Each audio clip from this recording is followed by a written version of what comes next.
Hello, everybody. We are back. We are once again plying. This is the second half of our variegated. This is our first half that we've plied yesterday. It's been resting on the bobbin all day, so after stream today, I'm gonna go and get that on the nitty naughty. But that was the first half plied with the blue. And this is the second half being plied with the green. And did I, you know, do anything with my command here? No, of course not. Here's the fiber I'm using. Let me get that going again. So we're just, you know, plying the two plies together. Again, I anticipate that I will have more of the green than of the variegated, so we're going to end up doing a chain ply with that, and that just does a 3-ply at the end, which, you know, it's like it's not the best for consistency's sake, but it works and comes out about the same thickness, because I think it's just a little bit of a tighter ply, so I'm gonna get a lot of spin on this, because I often find that my plying is a little bit underspun, because like that's why it splits, right, when it's underspun. So, and here we're still in the blue section of the variegated. Ooh, it's shaking my table. It's in the blue section of the variegated, so it's coming out kind of like really nice.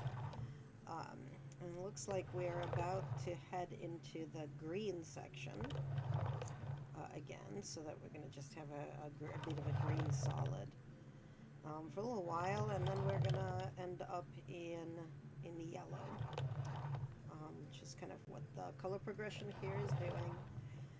And this is the same fiber that I was plying yesterday.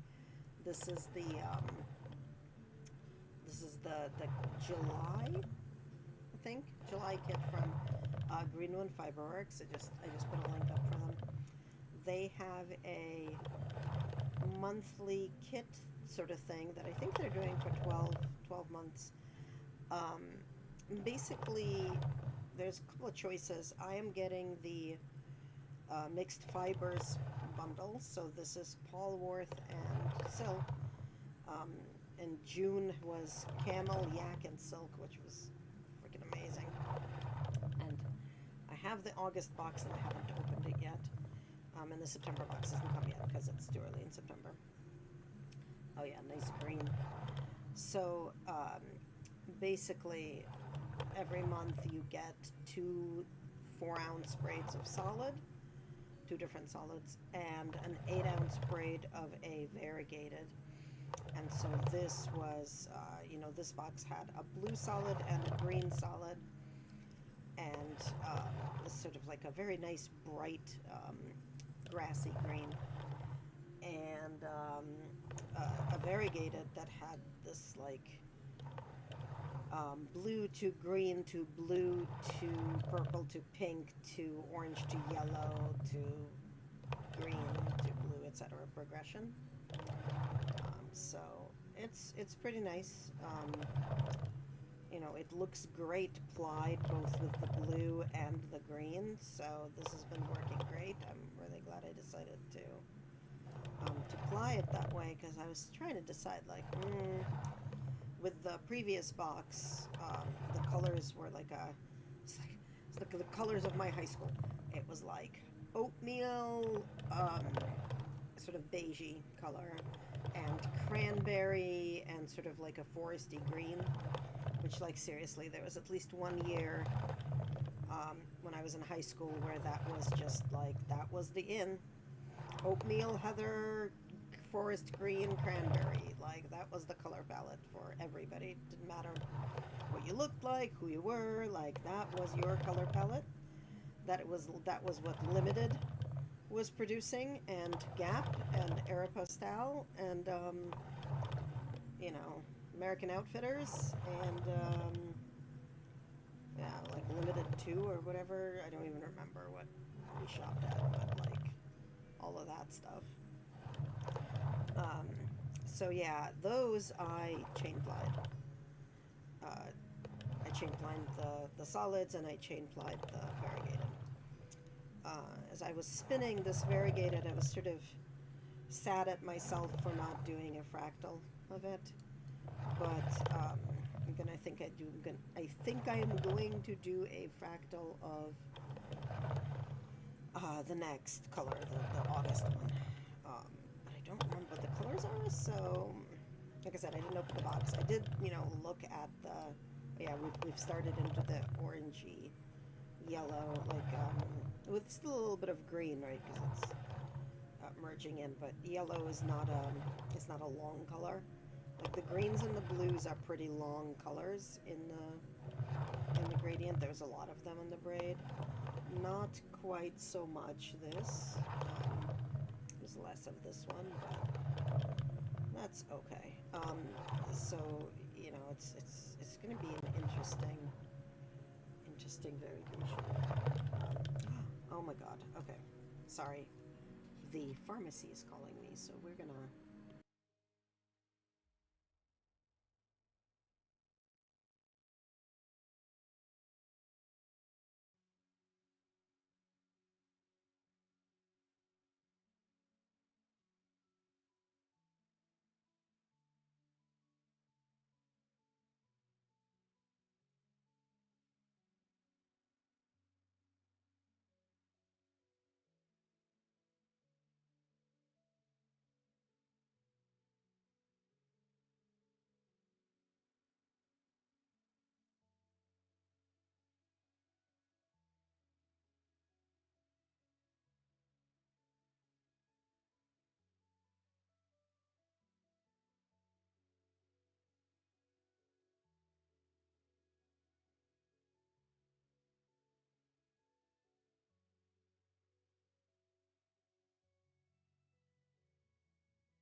sorry about that. But let me tell you about insurance and CVS and medication, because greatest country in the world and all that. Actually, this one is probably not as much insurance fault as anything else. So I use a glucose monitor. It's on this arm? No, it's on this arm today. You know, it's this little thingy. It monitors my glucose, as the name implies. My insurance doesn't cover it at all, because they only cover it if you're a diabetic on insulin. They don't want to cover it if you're, like, I don't know, trying to not become a diabetic on insulin and are monitoring your sugar while taking metformin and, you know, whatever. Anyway, that's an insurance stupid. But anyway, each sensor lasts 14 days, so they're, you know, 2 is 28 days. Apparently, because Medicare B or some sort of thing covers them once a month, people on that insurance lose 2 days. So they've repackaged the Freestyle Libre 3 to be the Freestyle Libre Plus, which lasts 15 days each. So I don't know, I guess they're going to have to adjust like the app and everything, but they can't fill the old prescription. They're just like, your doctor needs to send a new prescription. But more importantly, they can't order the old one anymore, and they don't have any of the new one yet in. So hopefully that'll happen soon, but I needed to talk to them, find out that's what they were doing. Message my doctor and say, hey, they messaged you. Okay, when I get to the pink and orange with the green, this is kind of Christmas. Anyway, you know, they messaged you. You just need to rewrite the prescription to say Libre 3 Plus. And also, like, I'm probably going to need to get a new coupon. So I'm using manufacturer's coupon to make it $85 a month, because, like I said, my insurance doesn't cover it at all. But then I also needed to message my friend whose meds I am, I'm supporting her, making sure she gets her meds, because let me tell you, getting ADHD meds while you have a lot of ADHD is hard, and I have a little bit more executive functioning than she does. Not a lot more, mind you, but a little bit more. Enough more that I can manage her meds for her.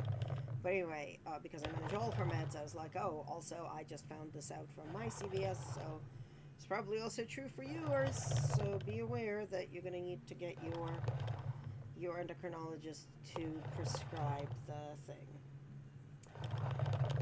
So, that was that.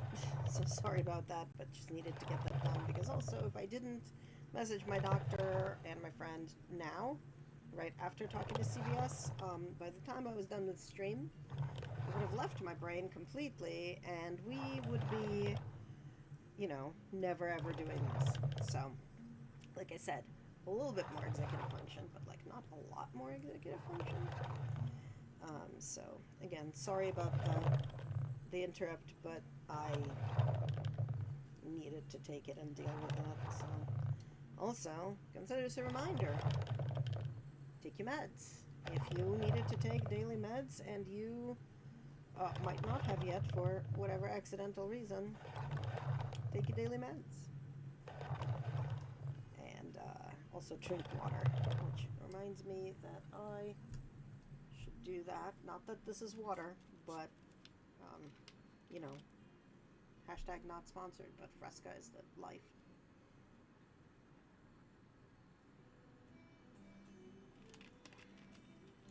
Love me my Fresca.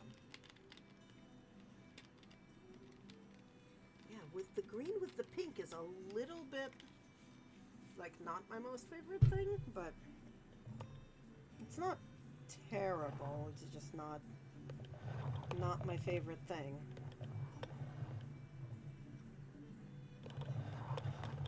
But it's about to go into a purple and then into a blue. Not that like bright green and purple is not bad. Not as good as like bright yellow and purple, which is just every time I see it, I'm continually every time surprised how good the purple and the green look together, or how purple and the yellow.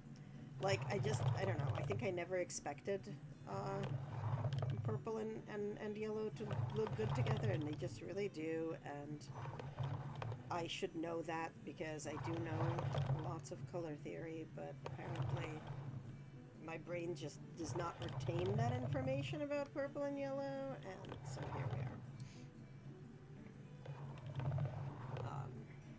Now we're in the purple and green, which has a little bit of like the sort of Halloween witch vibe going there, for, you know, reasons that I blame on Salem tourism, but, you know, it works out. So we're gonna finish the ply, not like too late today. So I'm trying to decide whether I want to. I don't think I want to pull the other plied onto an Knitting Naughty on stream because there's not enough room for me to do it, and it like not look terrible. Oh, here we are now. We're into blue. Well, still a little bit purple, but like mixed with blue because we're fading from the pink to the blue, right? So obviously purple is in the middle for obvious reasons, having to do with how colors work, and how fiber blends in itself.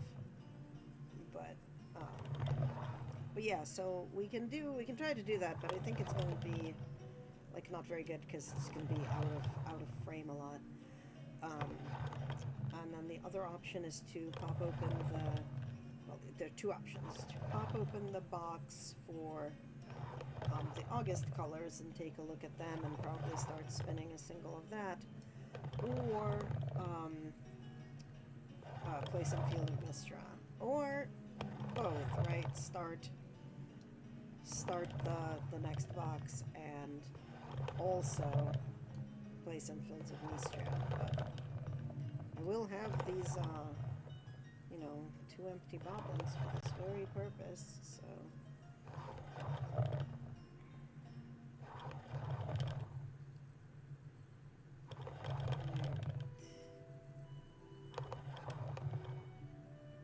Now we're squarely in the blue, and there's a lot of it. So the blue, there's like a shorter chunk of blue that exists in this colorway, and then also a longer chunk of blue where it's like, I think it's where the start and end of the color variegation is, and because it both starts and ends in blue, right, it doubles up there. So this is the long chunk of blue. How do I know that? Because I can't yet see any other color through it on the bobbin. Like we have to go through the several layers of blue before I can see what color it's variegating itself into after this. I think it's going to go back into the pink because I think it's a mirror gradient, but don't entirely know.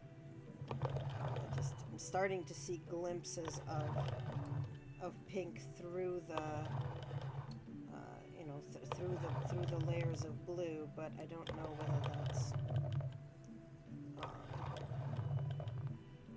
kind of like what the next color is, or just because that's what I'm seeing. So I don't know. But we'll see. And for anybody who is interested, I am spinning on a Dreaming Robots Electric Eel 6.0. 6.1 came out like right after I bought this thing. And I sort of decided there was just not enough difference. And I do have the auto winder for it. I had the eel for like 2 days before I was like, nope, buying the auto winder. I have a Kiwi 2 like regular wheel, and it has the woolly winder on it.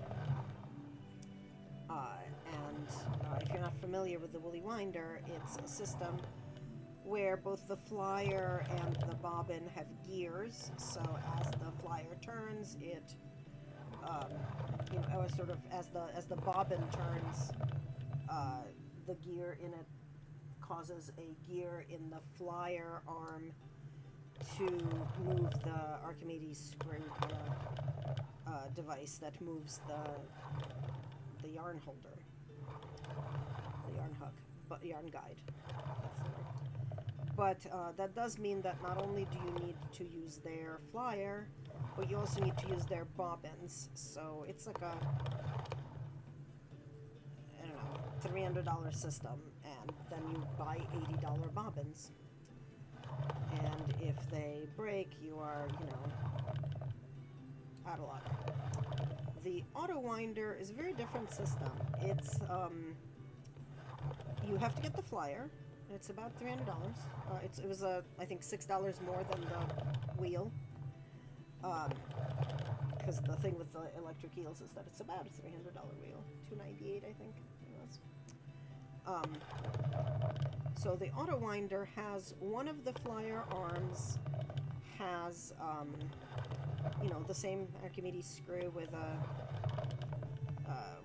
a sliding guide hook, and then the other side has two AAA batteries. So you can use any darn bobbin you want, which is why I'm using these lovely bobbins. Like this one is from Spinning Siren, and this is the one that came with the eel. But what you have to do is you have to remember to flip the switch to turn the auto winder on. And you have to remember to flip the switch to turn the auto winder off. But other than that, you don't ever have to stop. So as you can see, it's plying pretty neatly onto the bobbin, and I have not had to stop and move my hooks. Now, that's good and bad, right? Like, on the one hand, it's a lot faster if you have to stop. On the other hand, you never have to stop, so like, there's no built-in brake for I have to stop and adjust my hook. But I hate that stop. Like, it's easier on an electric wheel because I don't have to restart the smooth motion of the pedaling, but I still don't like it, and it's still like it's never even enough for my liking.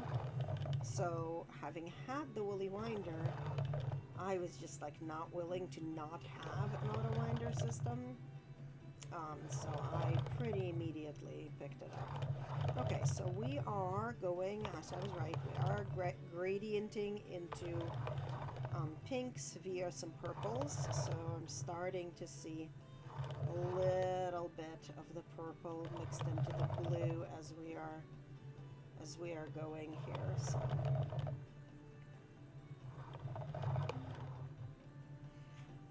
and I weighed the other half of this when we were done with it yesterday, and it's 4.3 ounces. So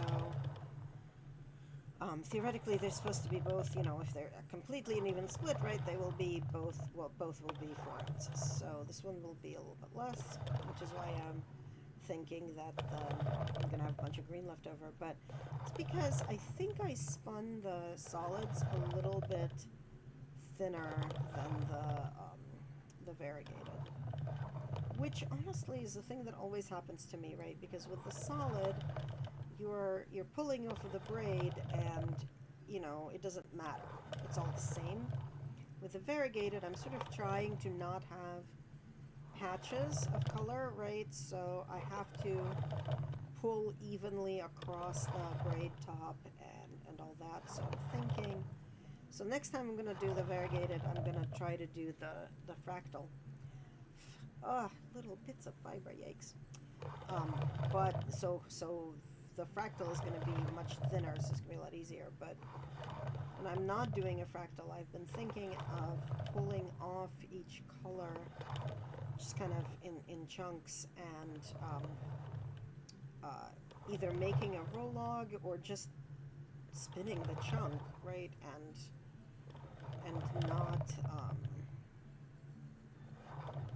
not trying to keep the color separation on the so I need to remember to not T-Rex my arms, because A, I want my hands in the shot, but also like this is not a good way to spin, right, with like my hands up to my chest. So what was I saying? Oh yeah, so either make a rolag or just like split off the chunk of color, spin that chunk of color, then split off the next chunk so that I'm kind of like not worrying about what's getting pulled in. Oh, I see we have another ad. There's something weird that's going on with my page that monitors my stream, so like I can't see, like I can see that my pre-rolls are off for a certain amount of time. I can't see what that time is because once the page loads, it like hides the top of the page under the browser Chrome, so I have no idea what's going on with that.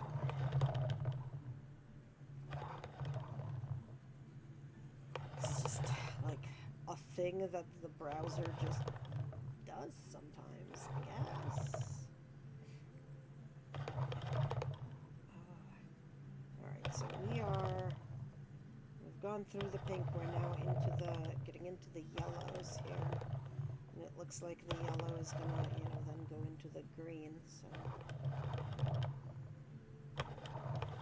And it definitely looks like there is a lot less left on the bobbin for the variegated than for the green, so we're definitely gonna do some chain plying. Which is, so I'm completely self-taught at spinning, but I did take a class on just like basics long after I've been doing it for a while, just to make sure I'm not like perpetuating completely terrible habits. And they covered chain plying a little bit, but I've mostly been picking it up from YouTube, like one does in this day and age. So if you want to learn how to chain ply, which is really handy to know, there are a lot of good YouTube videos on it, though some of the better ones are older and in kind of like, in the past maybe year or two, we've really switched to calling it chain ply. But if you are going to run into videos older than a year or so, there's a sort of 50-50 even chance that you're going to run into chain plying under the name Navajo plying. And it's not a great name because, according to some of the folks who spin in the Navajo Nation, it's not a technique that's unique to them in any way. They don't lay claim on that, and it's just sort of nobody knows why white people decided that it was called that. So we tend to now these days go with the technical name, which is chain plying, because that's what it is.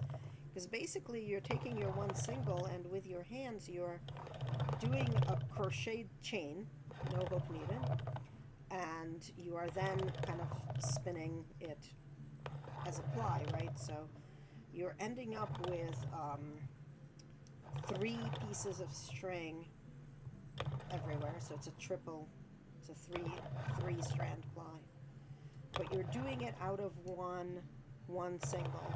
So it's very good if you want to preserve the color and not like as you're flying, right? So like, for example, if I wasn't going to be plying my variegated with these green and blue for like the effect that I want, if I instead wanted to preserve the integrity of the variegation, like ostensibly I could split it in half and spin it and hope that I'm consistent enough that like the green would match up with green and the blue would match up with blue, etc.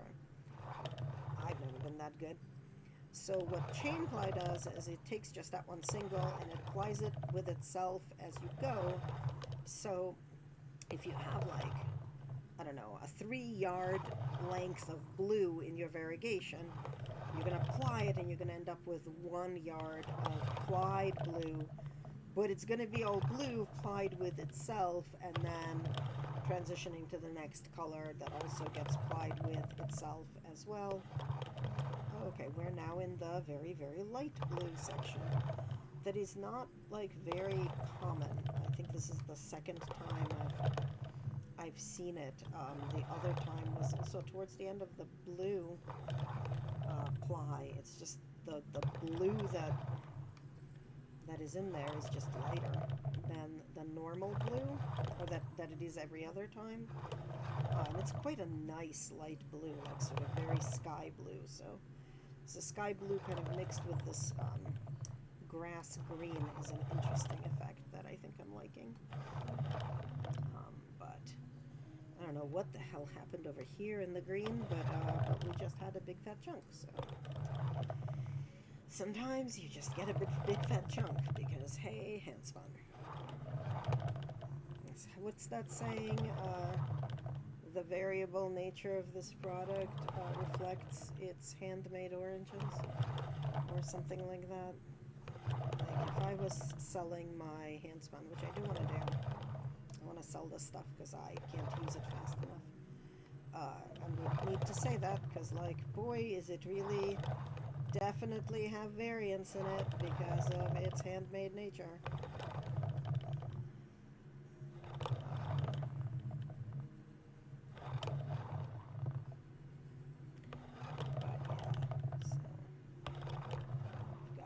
Lovely blue and green happening here.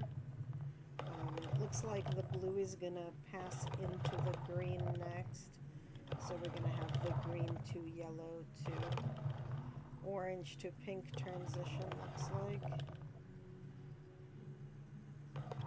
Alright, there's enough on the bobbin that I kind of need it to be a little bit faster.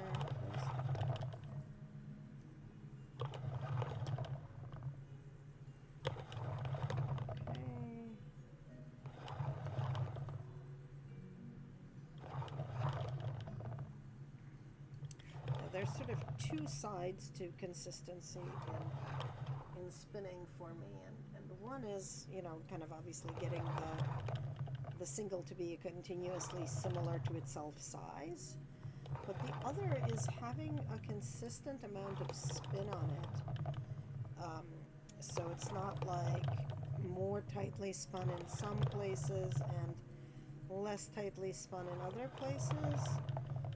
And some of that is mitigated by having an electric wheel because it's just much more consistent. But some of it is not because just,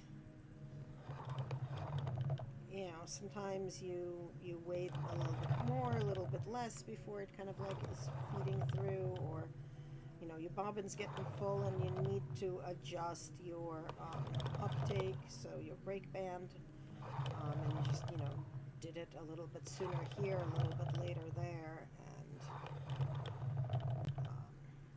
you know, so you end up with some variance that doesn't necessarily come out in the ply. So, although some of it does, so it's like it's there's a science to it, but there's also definitely an art to it, if that makes sense. So we are transitioning from the blue and into the green here. Not quite there yet, but the blue, the variegated neck is definitely blue mixed with green at this point. Get a little bit of a barber pole thing going there.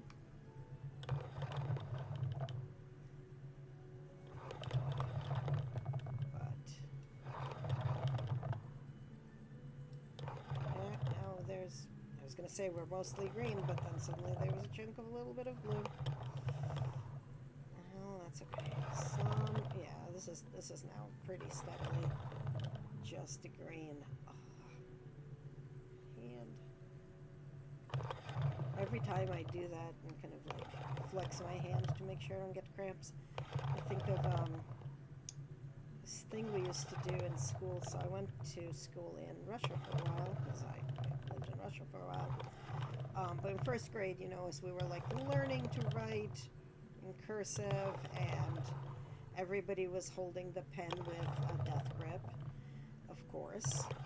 So there was a lot of like, we need to pause and shake out our hands.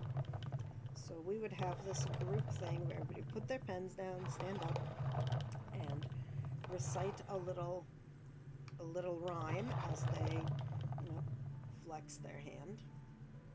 And the rhyme was like, we wrote and wrote, and our hands are tired. We will rest a little and then start writing again. Oh, there we are into the orange now.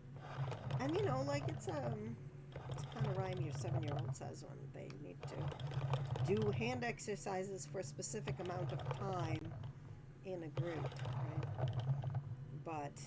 And I, of course, have not needed to say it for like 40 years. But nonetheless, every time I stop to kind of flex my hand, I remember it. It's the same thing when I do calligraphy, right? I stop to do that same exercise, and every time, brain, being the wonderful tool that it is, goes, ah yes, there's a rhyme that goes with that hand motion, and we need to execute that rhyme now. So, there we are. All right, so we've gone through orange and into the pink, and it's like still a little bit of yellowy orange, but we are very much in the pink part of this bobbin. And there is so much more green than this bobbin happening that we're going to have a lot of chain light green, which is so okay. Like it's going to be a solid chunk of green at the end of this particular skein.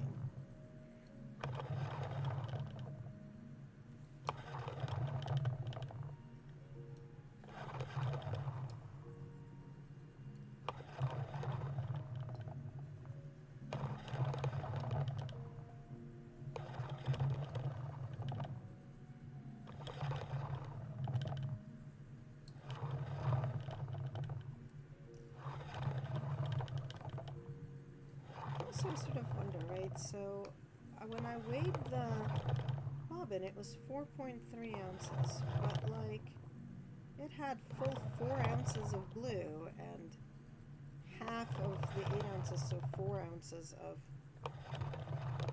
the variegated. So shouldn't it have had 8 ounces? Am I like crazy? Because like I weighed an empty bobbin and then I weighed full bobbin, I tared it, and I weighed a full bobbin, so like, shouldn't I have 8 ounces? Like, math is being hard.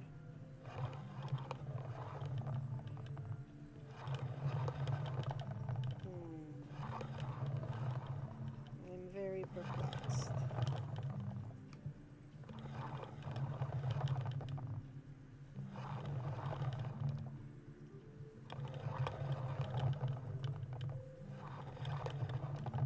Total of 16 ounces of fiber, so shouldn't I end up with 2 8-ounces of yarn?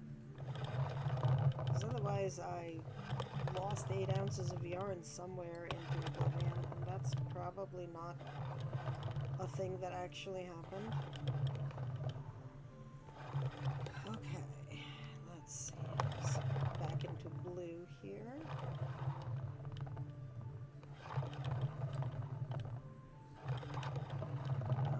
Blue looks like it's going to go into purple eventually, and then into the pink. But also I'm beginning to see the bobbin through the yarn on the variegated. So the end is nigh for over there. And for the green, not quite. Like, we're definitely more than halfway through,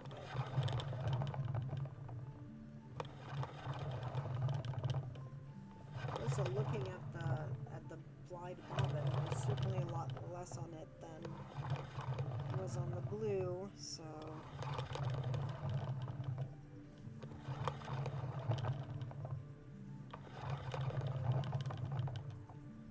we'll weigh that bobbin when we're done too, because like math is hard and stuff, and something's not adding up. I don't know what reindeer is not adding up, but something is not adding up.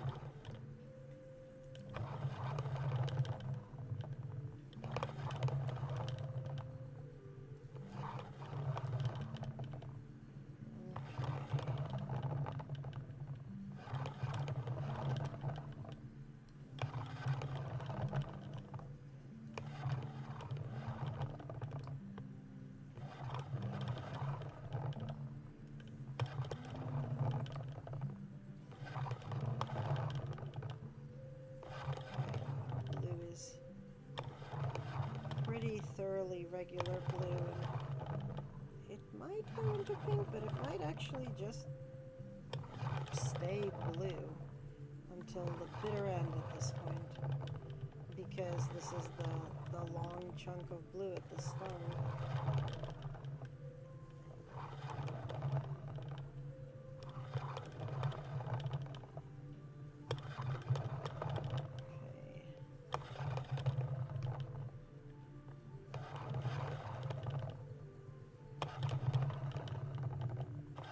Have a little bit of pink coming through, so maybe there's pink there. I can't even tell. I can't tell whether there's like a solid chunk of pink or if it's just, just like little wisps that inevitably appear. Who knows? I guess we'll find out. Having a little bit of a hard time gauging exactly how much is left on there, because I think I see the tube through the yard, but yes, oh my god, hi, and yes, it was pretty awesome, and also like how a lot of it was sewn by the ladies from the Playtex Corporation, because they, you couldn't take out any of the stitches, otherwise it wouldn't be airtight, right? So they had to be very, very precise to like some insane tolerances, right? Like I've done sewing, and it was nuts. And yeah, the thing that I really also loved is reading about the jacquard weaving looms with with their like hole punch card programs in the 1800s, because that was the first software was weaving, because it's binary, right, up down. So yeah, it is some awesome stuff. That's one of the next steps that I haven't really like been brave enough to do. Okay, we are getting something in here. Is use my hand spun for my weaving, because I am terrified that it will just not withstand the tension that I put on my loom. But maybe I'll start small and use it for my rigid heddle, which has like a little bit less tension than my floor loom. Yeah, okay, I am definitely seeing pink on that bobbin, so we are gonna get to it soon. This is the last vestiges of the blue with like little white tufts in it. Because there's a chunk of there's a place in the variegated pattern where the blue is like next to basically little undyed bits. So.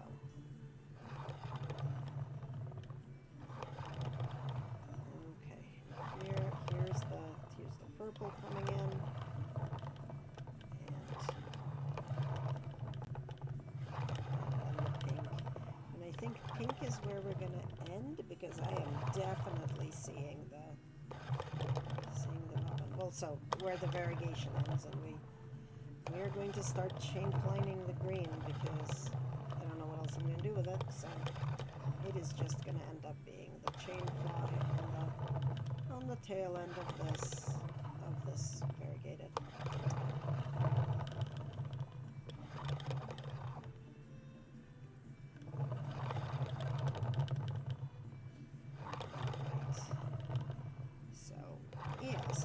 This has been about an hour to ply this. We did start it yesterday, but we got like, I don't know, 15 minutes in, so not a lot. I had just wanted to get the bobbin going, basically. So I am thinking we are gonna, once we finish this, we're gonna take a little break so that I can go find the next box, and we'll open the box and take a look at what's in the August box from Greenwood, and we'll start spinning it before we go into into Fields of Mystria, which I do want to do some of because that was pretty fun yesterday. Okay, so that's stop. Do not. Yeah, there we go. All right. So this is our, this is our variegated. There's definitely less of it than, the one from yesterday. But let's see what we can do for stay. Just want a little bit more space here. Okay.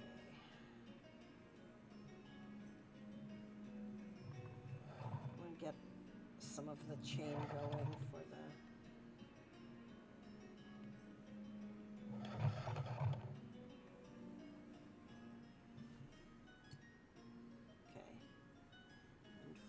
chain ply. I 100% need this nonsense to be slower. Come on. Get yourself started.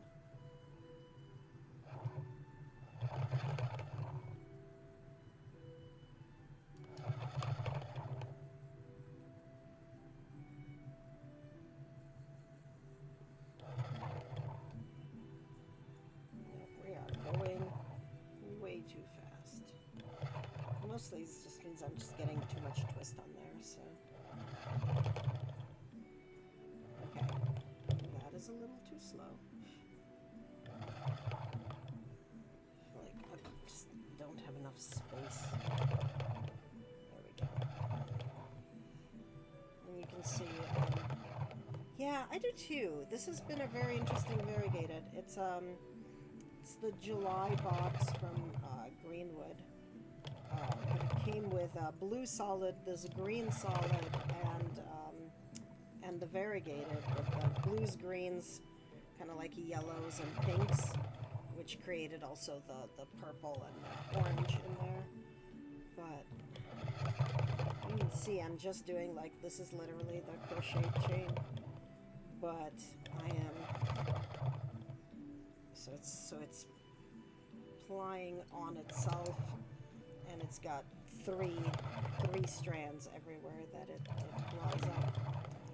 So it's a three-stranded yarn is what you end up with when you do a chain ply. But because, as you can see, right, we're plying with ourselves.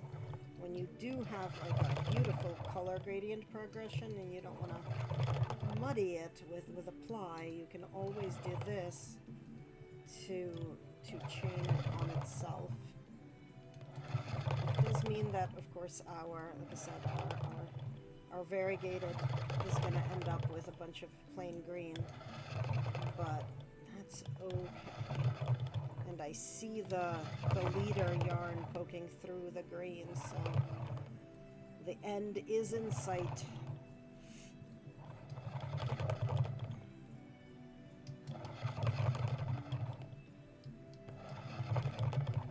I don't see the bobbin yet through the green, but I do see the leader because it's a, bigger, fatter yarn, right? So it sticks there because it got covered up, but not like super well. And this is like technically simple, but it took me forever to just like not have it snap all the time when I was chain playing. And I don't think I can necessarily even say what it is that I learned to do or not do. It's just that it's practice and like watching a lot of YouTube videos. Because like I said, I learned this over YouTube. Just type in chain ply examples, right? And you're gonna get a bunch. And if you want the older videos, type in the Navajo ply.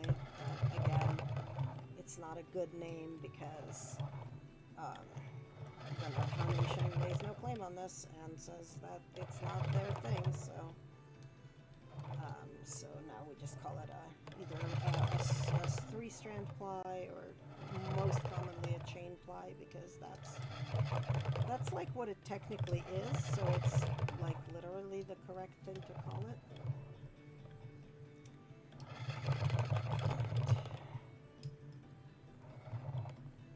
It does require a lot more space, so you can see that I'm kind of doing much bigger arm motions than the regular ply where it's just guiding the singles in to go in there together, but this is a little different.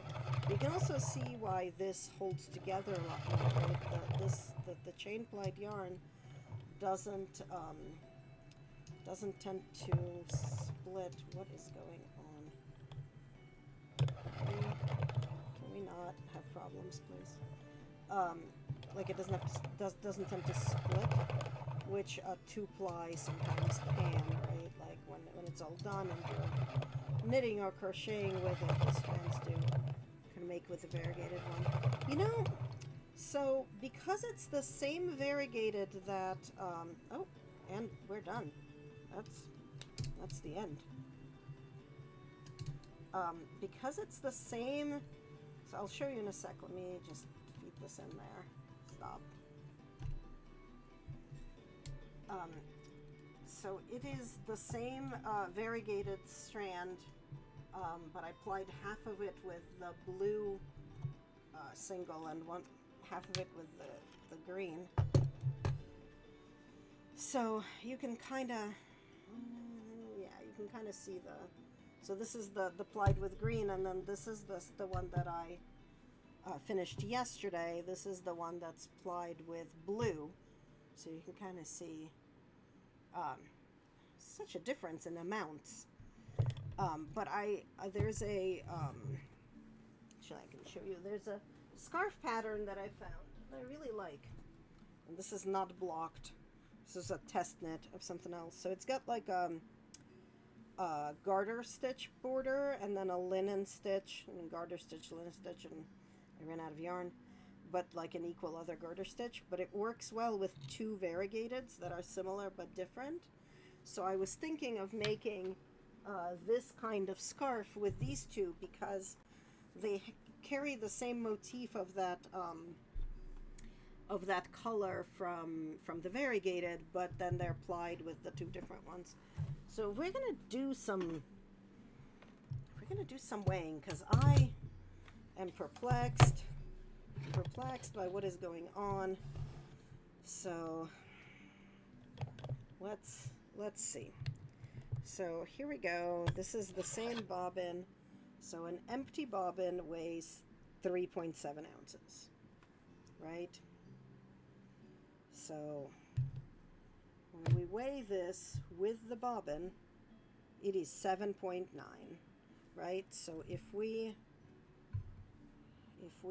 zero this out, so it becomes negative 3.6, and we add this is the 4.3 ounces that we thought it was yesterday. And then this, on the same bobbin, is 4.2 ounces, which is Oh, yeah, no, absolutely. I hope you have fun doing whatever you are going off to do, and you're always welcome. Sometimes I stream video games, sometimes I stream this stuff. Definitely variety. But yeah, okay, so the two bobbins together are 8.5 ounces, except that I had 8 ounces of variegated yarn, 4 ounces of green, and 4 ounces of blue, which means that I had 16 ounces of fiber. How did 16 ounces of fiber become 8 ounces of yarn? How is that a thing? That is not that is not a thing. I don't understand. Anyway, well, this one is going to get wound off today, and this one is going to get wound off tomorrow because it's gotta wait. Um, oh, but I was earlier telling folks about the auto winder system. So this is where the battery is, and this is where the screw is, which I don't know if I can get, if it's folks can see it. Focus camera, yeah. So see, you can see the screw system. So if I turn it on, it's actually gonna just do it because like it's just on. It glows, little light glows, but you can see this thing is moving. That's what the battery does. It moves that thing, and it just goes back and forth, and that puts the yarn on evenly. So I think I'm gonna put this bobbin from Spinning Siren back on there. I really like her bobbins. They're just bigger, right? Like you can see they are bigger. They're a little bit wider than the ones that come with electric eels. So I do like them. They are just nifty. Plus, it's got the pretty filigree. She's got all kinds of stuff that I'm like a little bit worried about using because I'm worried that it'll catch. Like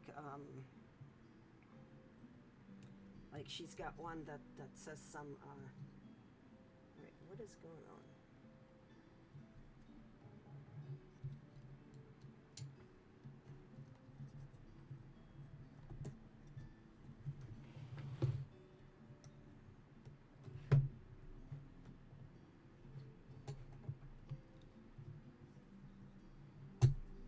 There we go. Sit in the. Oh my God! Why is everything being weird today?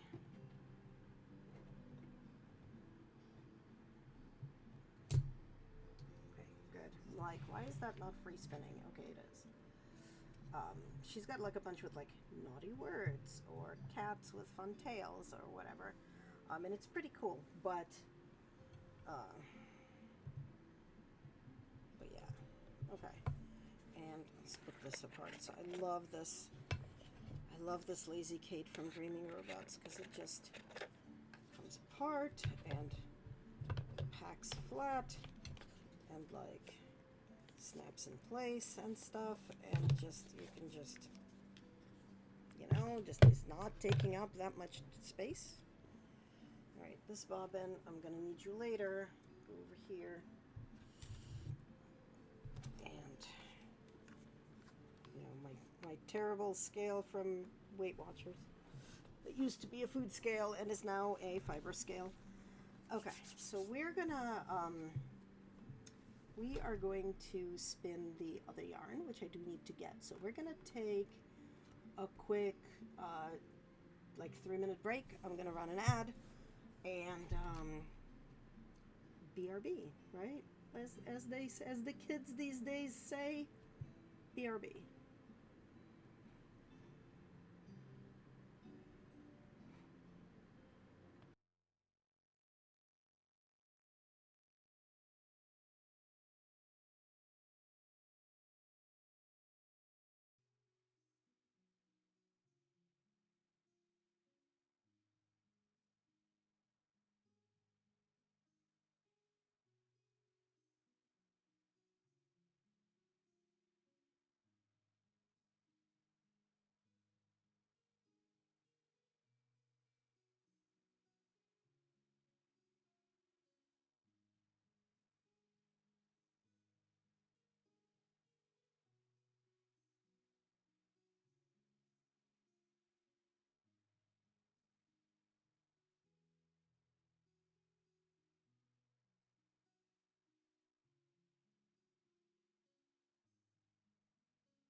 There we go.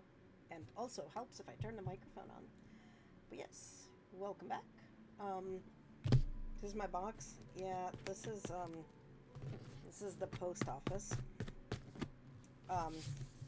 So Seasons fiber subscription box. This is the one. So like I said, I just unsealed it. I haven't even opened it yet. So we're gonna find out what's in here. Oh, I should grab my, well, as I dislodge my green screen. So it came with this, like, the first box came with this, like, old booklet, and I started in June, but I totally lost the June sticker. So the July sticker, so the yarn we were just spinning, this was the inspiration photo. Was all the fishies.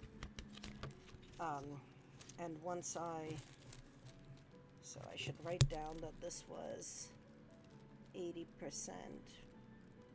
Polworth, 20% silk that I got, and then once I, wind them off and, wet set them and all that, I will put I'll put the fiber counts in there. But yeah, so that was July, so this is August. This is the inspiration photo for August. So it's got like this buffalo. Welcome to this month's Buffalo Gal subscription box. This month's photo inspiration was taken at Antelope Island in Utah. It's a beautiful state park in the middle of the Salt Lake. So this is our sticker. So let's,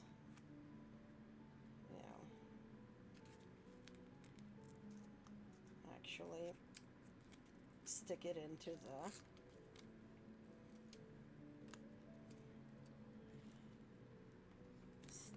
the booklet. Let's see what fiber we got here. Sorry about the paper crinkle. It can't take me anywhere. Oh wow. Okay.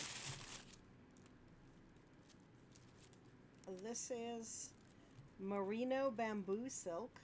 Oh my god. Look at this. So this is our variegated braid. And then these are our, quote-unquote solids. So, oh, this makes much more sense. These are 2 ounces, and this is a 4. Yeah, okay, now it makes much more sense that added up to like 7.9 or whatever. Okay, these are our fibers. So let me get them out and get the box out of the way. This is gonna go over here, and this is gonna go, on the floor to be dealt with later. Okay, so you are 4 ounces, right? Okay, friendos. So here is our new fiber. So they definitely go together, and I can definitely see the sheen of the bamboo. So this is gonna be exciting because bamboo is terrifying to spin with. But what are we? So this colorway is called Buffalo Gal. This one is called Big Sky, obviously, and this one is called Saddle. So this is not a clear enough variegated to really do a fractal with, I don't think. I am covered in fuzz. I'm covered in fuzz. So I don't know. I have to give this some thought. I don't know what that thought is going to be yet. I think we're going to start just by spinning well, I put the big bobbin on, so I kind of want to spin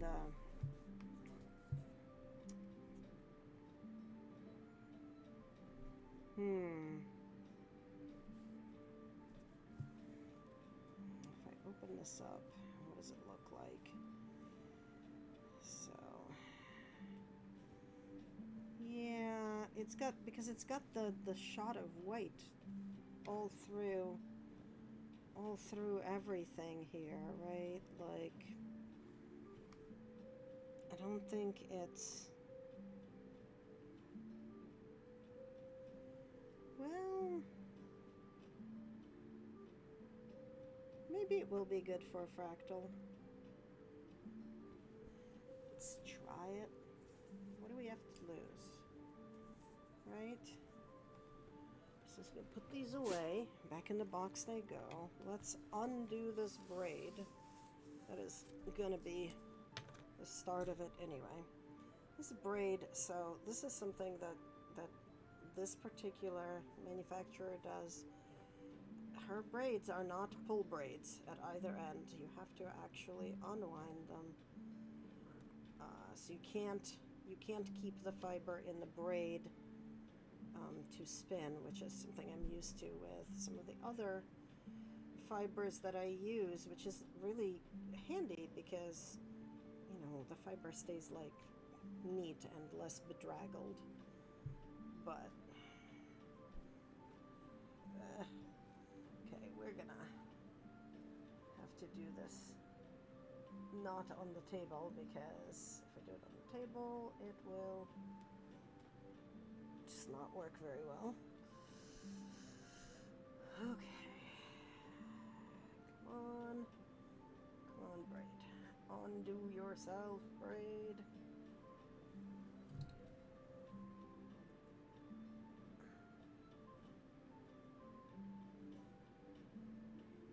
Okay, and here's the other end of it, and okay.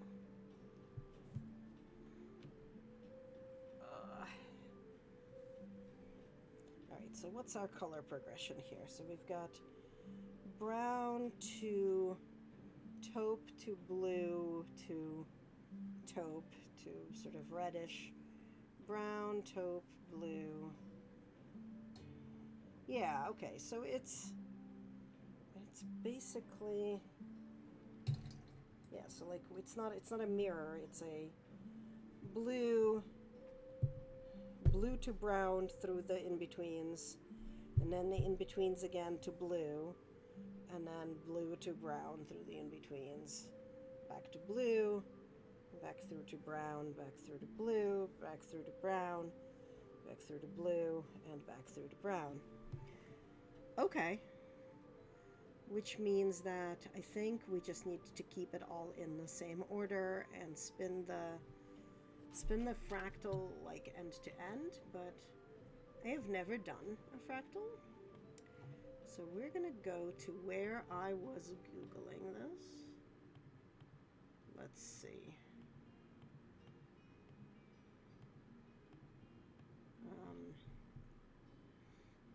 So yeah, so we've got, this is a repeating pattern. It goes A, B, C, A, B, C, A, B, C, which, yes. So they recommend splitting it into half, and then, you know, and then you take one half and split it more. So you spin the unsplit half, and then you spin and then you have to decide what to do with the other colors. So you can go the same way as the first half.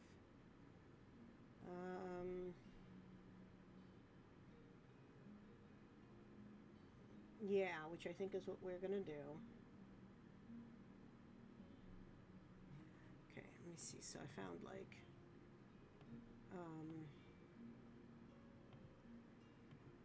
yeah, so that explanation from Biddy. Okay, so let's figure out how to split this guy in half. Oh my god. Okay. Like we eyeball this, right? It is an eyeballing sort of experience. Alright, so why don't you go over here, and we're just gonna split in half, you know, for some definition of half. Again, I'm eyeballing it. I'm not being super kind of anal about it. I suppose I could weigh it just to see how not in half I was. I think the left-hand side, this side, is a little bit thicker. So I will make it be the one that's gonna have all the like little bits in it, you know, all the other splits. I'm gonna wind this into the ball, and because it doesn't need any more split, I'm gonna weigh it, because it should be 2 ounces, right? If it's half of a 4-ounce chunk, it should be 2 ounces. So let's find out. It's 1.7. To be fair, I don't know if this was exactly 4 ounces, because nothing is ever that precise. So let's weigh this thing. Yeah, and this is 2.4. So 1.7 and 2.4. That's fine. So if this is 2.4 and I want to divide it into 3, that's going to be... Math is hard. 8? 0.8? Oh my god. I need a calculator because I am being dumb. Alright, hang on. 2.4 divided by 3. 0.8. Okay, I'm not completely dumb. So if I... Where's the end? So if I split this guy into 3...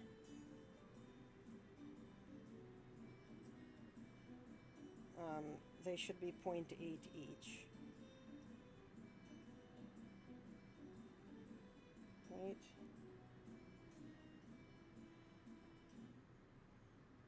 Ish. 0.8-ish each. Okay, let's do this like little bits at a time. I feel like this is gonna be too... Let's like add a little bit.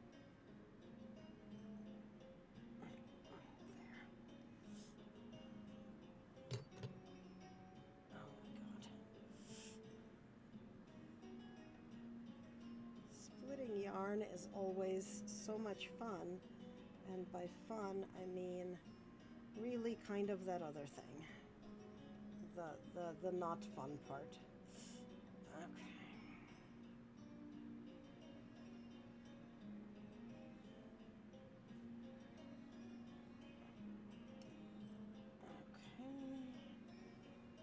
Okay. This is gonna be an experiment. Like I said, I've never done a fractal spin, but on the other hand, what could go wrong? Like, worst case, I'll get slightly muddy things, but shouldn't be too bad. These are really nice colors, and they're not as distinct from each other as kind of like the usual colors for a fractal spin are, but that's okay.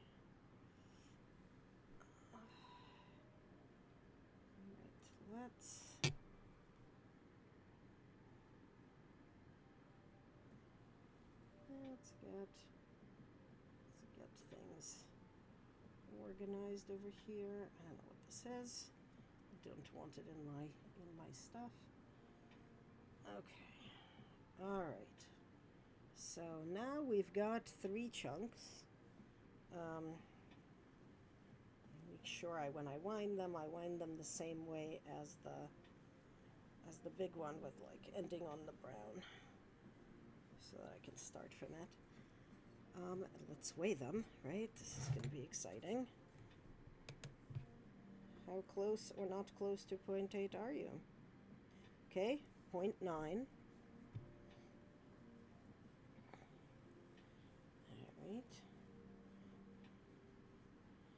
Like that's close enough for, what is it, horseshoes, grenades, and government work? Alright, and you are exactly 0.8. And so this should be 0.7, right? Who knows, because that was, well, we did divide 2.4, because that was less, so.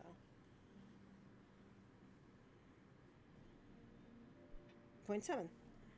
Great. 0.7, 0.9, and 0.8. Good enough. Okay, so these are going to be spun as my second single, and this is going to be my main single, and I am covered in fluff, which you can even see on camera, like floating around everywhere. I don't know how me and my asthma are even still breathing, but we kinda are, so, you know, let's not look that gift horse in the mouth, but instead let's figure where we are. And I don't know where my tension is, because I, loosened everything. I did switch back to spin, and again, this is bamboo. I mean, it's 25% bamboo. It's 50 merino, 25 bamboo, 25 silk.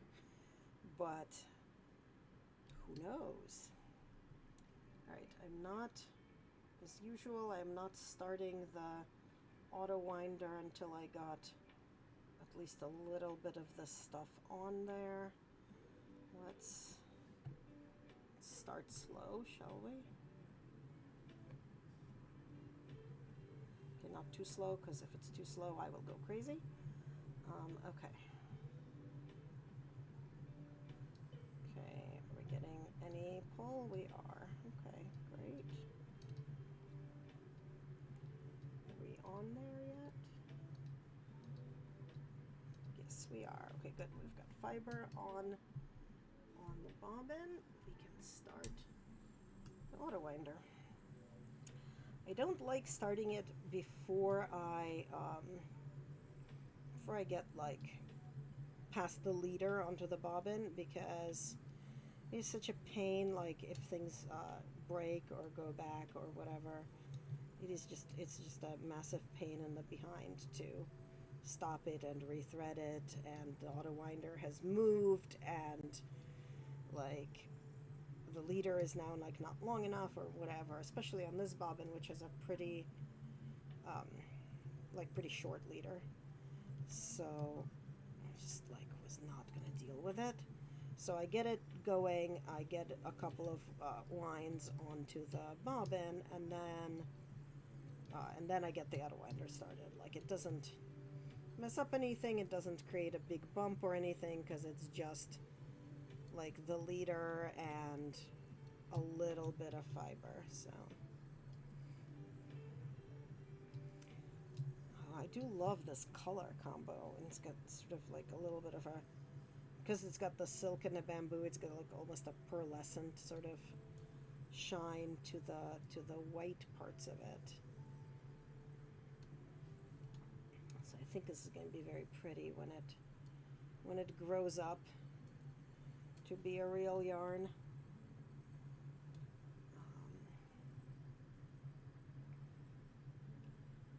But yeah, I just want to get a little bit of this spin in there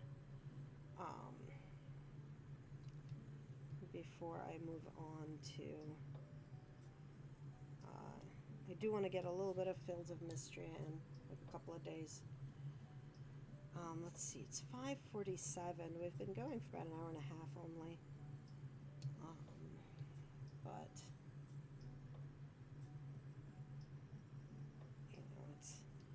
it's a Sunday. I know that everybody's got stuff to do, so thank you for hanging out. Anybody who has been hanging out.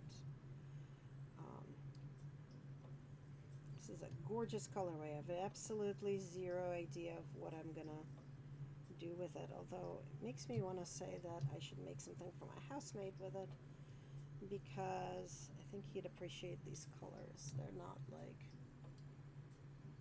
too bright, but they're also not too subdued, right? Like that blue adds a heck of a not a subdued element to things. Although I don't know how I feel. Like I like the sort of pearlescent nature of the white on the you know, on like along with the blue, because it's sky and all that, but I don't know how I feel about the white like on this dark brown, because it's not as something or other. I don't know. Oh my god. It's not as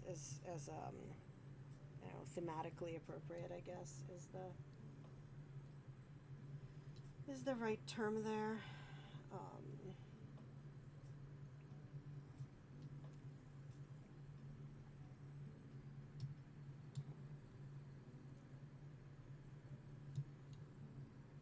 But yeah.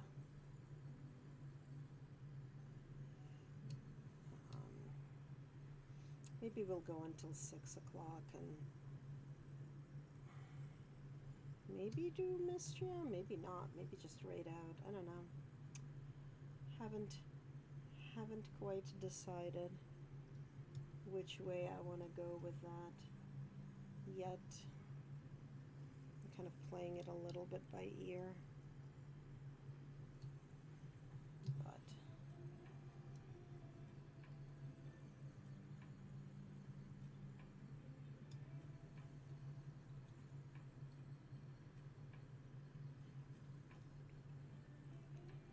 But yeah, so I might make something for my housemate. I might make something for me. I might try to sell this one because it's a lovely color and it's fairly neutral. Like the other one that's got like the bright pinks and greens and stuff is not everybody's cup of tea, so it's sort of not everybody's thing. But this is a lot more neutral, so it's a lot more generically everybody's cup of tea, if that makes sense. But I don't know. Never really sold my handspun before. But I do have an Etsy shop from when I sold stickers, so could just, if I could get some good photos, just list it and, you know, see what happens. What's the worst that can happen? Nobody buys it and I end up knitting something out of it. But yeah, I just, I spin the yarn a lot faster than I knit with it, so.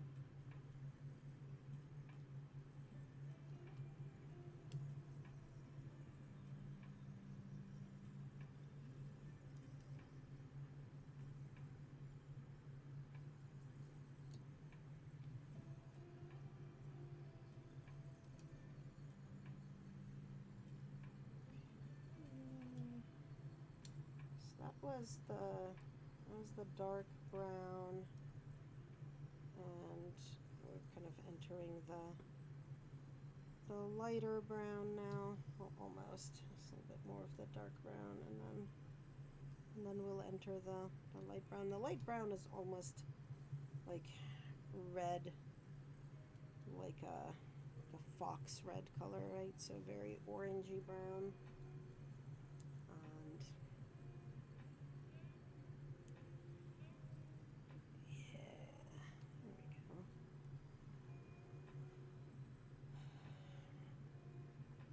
I was finishing up spinning the other variegated, and yeah, not yesterday, the day before, I think. It was like 3 in the morning, and something about it just made me go like, you know, I think I need to rewatch The Martian now. And thus, we rewatched The Martian. The plying yesterday was all on stream, but some of the other stuff I was watching the Great Pottery Throwdown on British Channel 4, which is great. The first 5 seasons of it are available in the U.S. on HBO Max, but not season 6 and 7, and they have no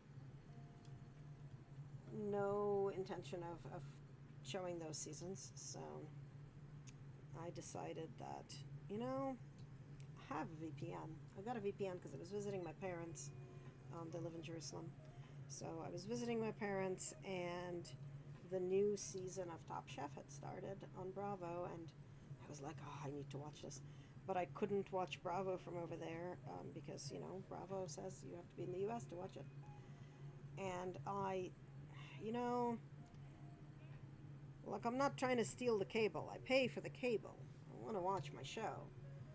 So I went to like my YouTube and looked through the YouTubers that I watch, because all of them had been advertising one kind of VPN or another. And I was like, okay, whichever one I find first, that's the VPN I'm getting.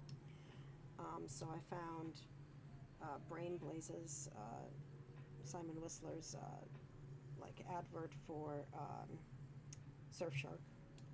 So Surfshark is what I ended up with, and I got it to be able to watch the Top Chef on Bravo. Like, I wanted to watch the first episode before I came home. But like, I kept paying them, right? 'Cause you pay for the year. So I was like, I have this VPN.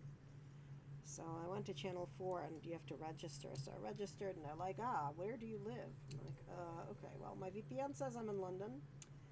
So I let me Google London zip code, put that in.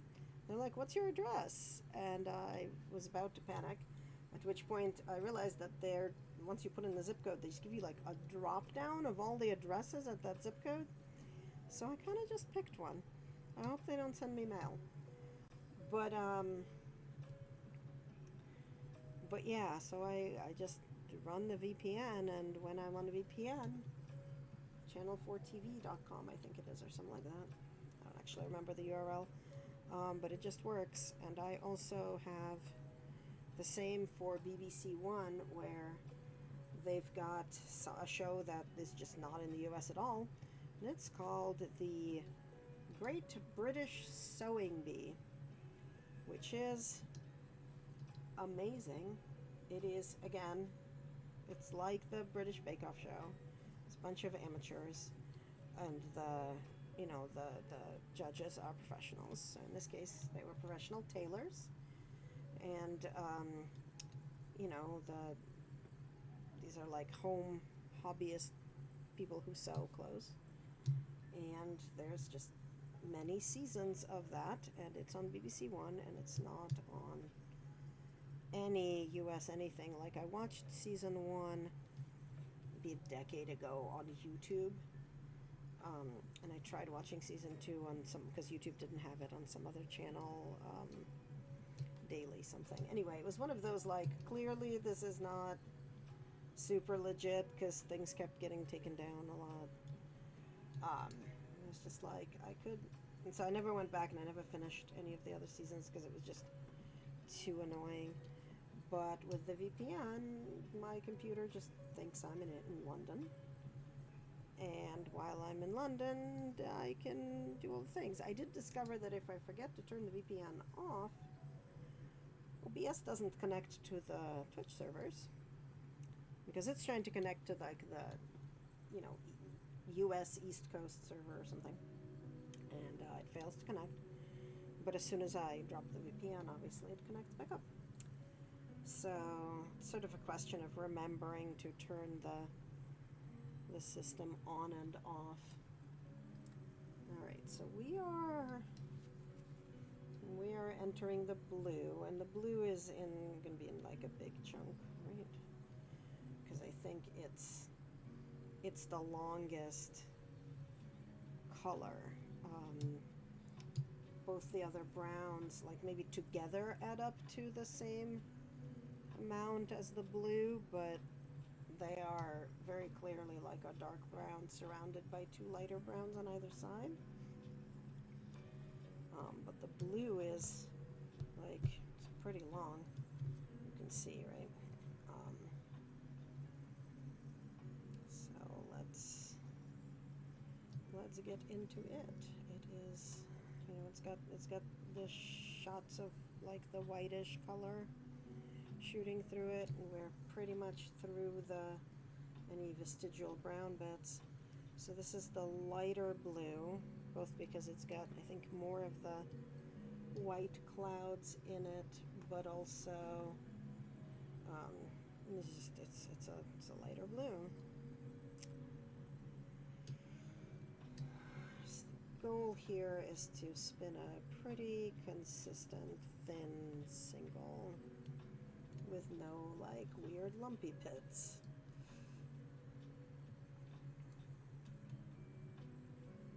No weird lumpy bits. That is, it's like life goals, you know? No lumpy bits. Alright.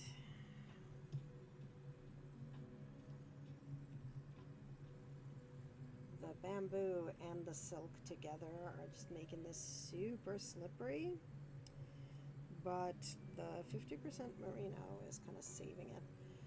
But this is very interesting to work with because I've got a bunch of bamboo, like pure bamboo that I got, that I need to blend with a white merino that I also got to be able to spin them, because I don't think pure bamboo is doable, but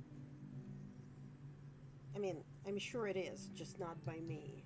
Like, I do not have I don't have the skills to do a pure bamboo. It is too slippery.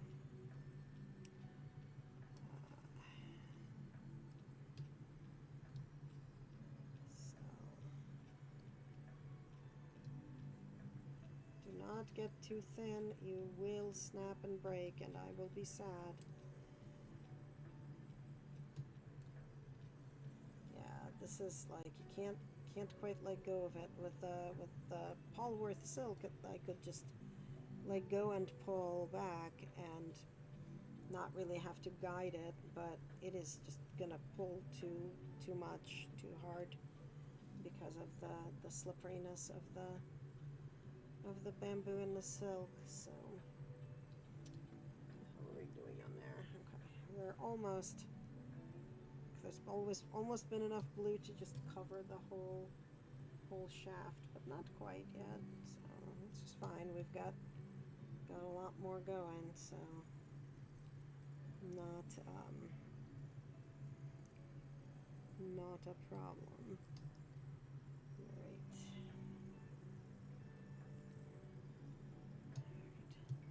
So maybe let's get through the blue and then switch to Mystria for a little bit. And then it's going to be about time to go make dinner. I don't know what other folks are doing for dinner today, but my plan, this was originally yesterday's plan, but I shifted things around, is to make shakshuka. And I'm very excited because I don't get to make it very much, because I make food for dinner for myself and my housemate, and he's not super into shakshuka. It's just like, it's a little bit too much tomato for him. So it is on my list of food I make when he's not around for dinner, which is not very frequent. And the other things on that list are basically anything to do with salmon, because he, for reasons I do not understand, does not enjoy salmon. So since he is not around for dinner tonight, I'm going to make shakshuka. Originally, he wasn't going to be around for dinner yesterday, so I had planned shakshuka for that, and like a Korean fried chicken for today, because I tend to only do that one on weekends, because it's like, it's a total deal. It's like 2.5 hours, because you fry it twice, and there's deep frying, and it's a whole thing. But he ended up being home yesterday, but not today, so we flipped that around and did the Korean chicken yesterday, and shakshuka is going to be today. And then tomorrow, I got to do meal planning for the week because we used to do our meal planning like Tuesday through Tuesday, but I went away to Scotland for like 2.5 weeks, and just like the whole schedule got weird, and I got back on a Sunday and just did the grocery order and planning starting on Monday that week, and it kind of stuck. So our new schedule is Monday through Monday, or Monday through Sunday. So today is the last planned day, and gotta do the meal planning for next week and get the groceries. Although I'm not around for dinner tomorrow, so he's on his own doing takeout or something. Don't entirely know. Okay, so let's see what I was doing. Yeah, okay. So the whole bobbin is now in shades of blue, so that's pretty awesome. Um,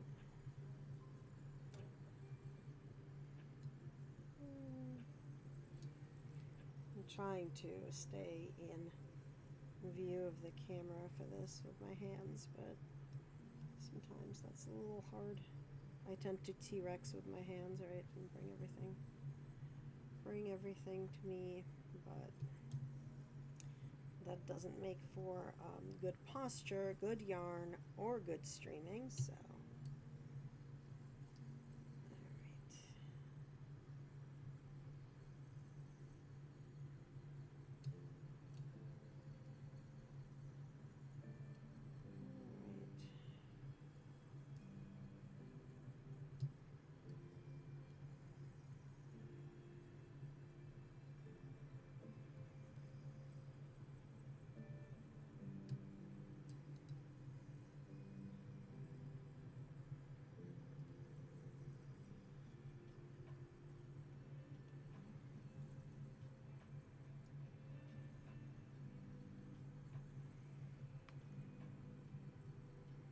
I am glad that the blue is a big chunk here. So we're going to end up, this is going to be a fractal spin, so I think the other two, I'm either going to spin them and chain ply them, or I might ply them with each other, because that's actually not a bad idea either. Because then they will definitely go with this, right? Because we're gonna just have blues and browns mixed together. On the other hand, it might be mud, so it's a little bit hard to tell.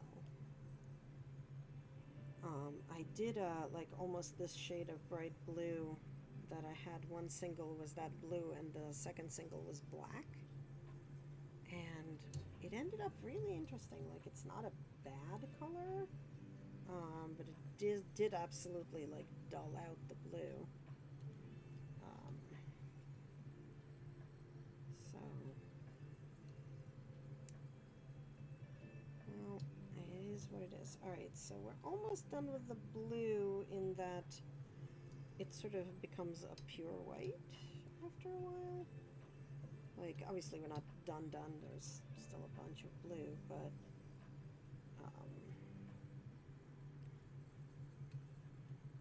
it's also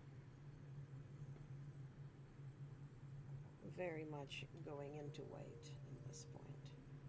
So there's still some blue in there, but and it's not like a white of the, this didn't get dyed. It's just the white that shoots through everything. So this is going to be a cloud, I guess, right? Because this is, this chunk is the big sky, right? We've got big sky and saddle, and the variegated, this one here is called Buffalo Gal, I think. So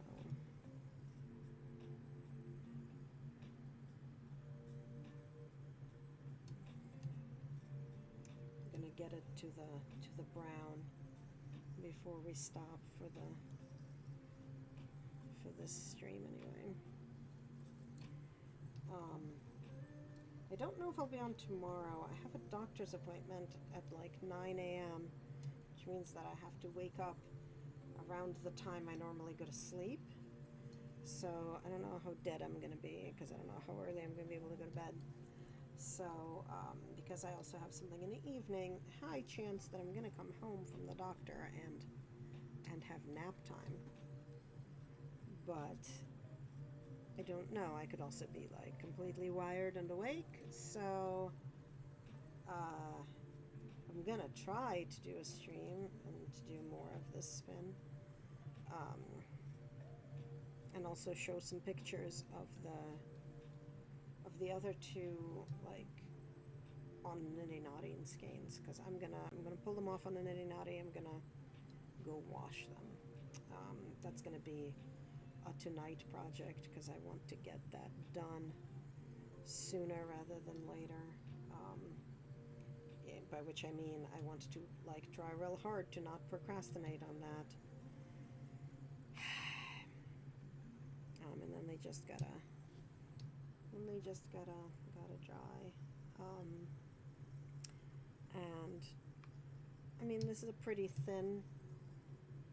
It's all been pretty thin yarn, so and they're not going to be giant skeins, so it should dry maybe 24, maybe 48 hours, but like certainly not longer than that.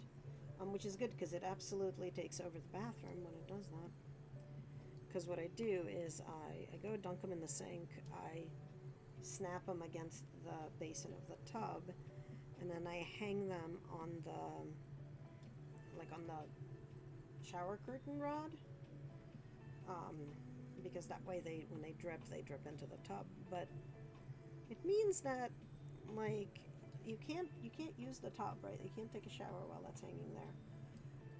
And you can move it, and I do, but like the housemate is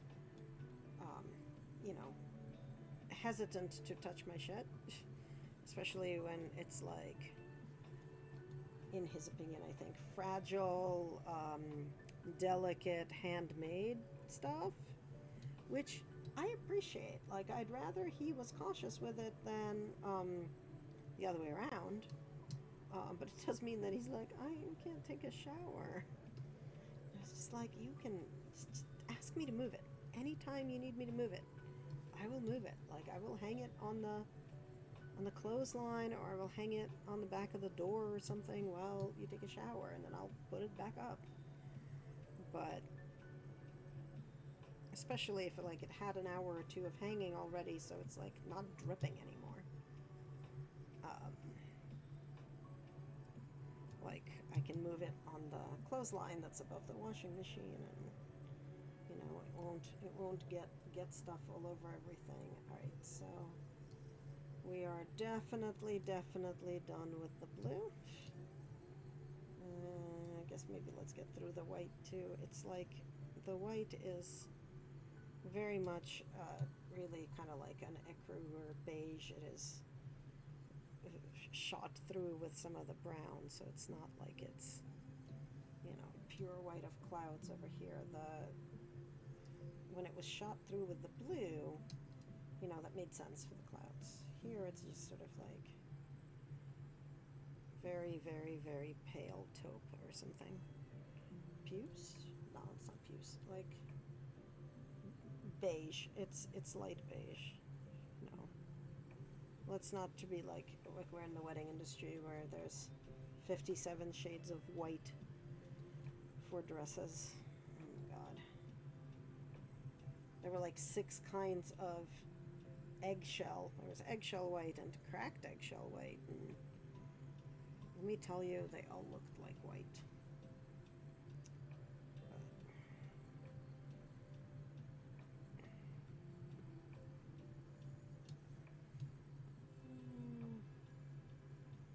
this is pretty amazing to spin.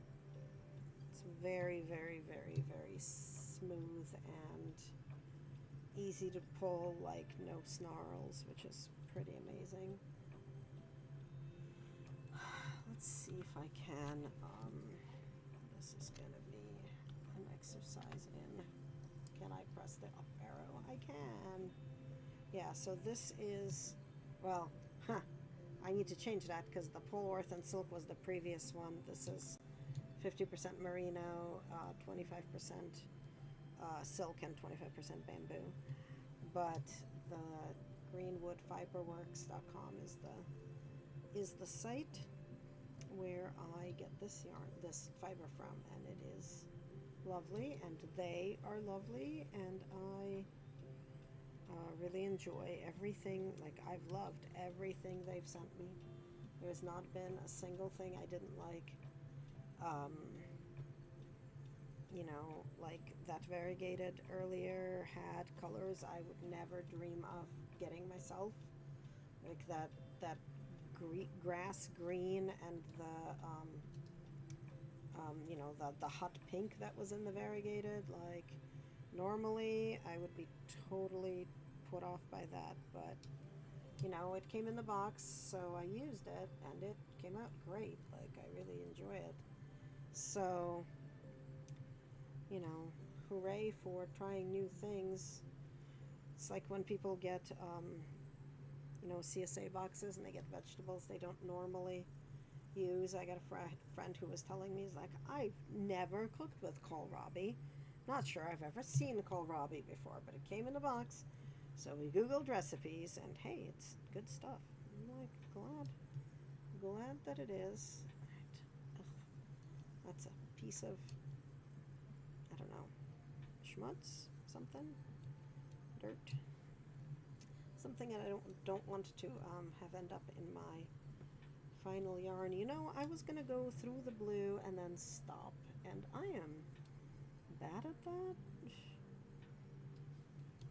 Definitely bad at that. All right, it is 6:15. Let's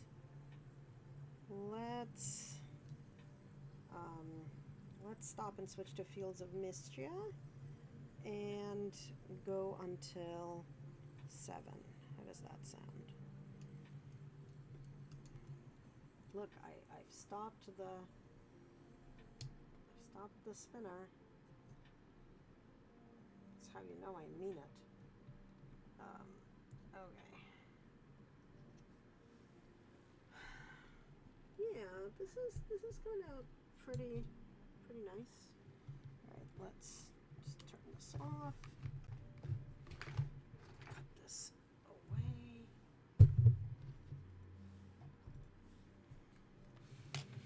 Keyboard. All right, I'm gonna go put us on BRB for a sec while I switch games and stuff. I'm gonna run an ad so we don't get pre-rolls, and so that we don't get an ad in a half an hour. But I'll be right back.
going on with my desktop audio, and why is it not working?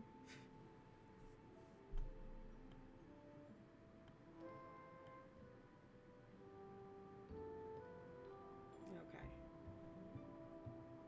I'm hoping y'all can see that. Did our ad end? Yes. Good. So now we don't not gonna have an ad for another like hour. Okay.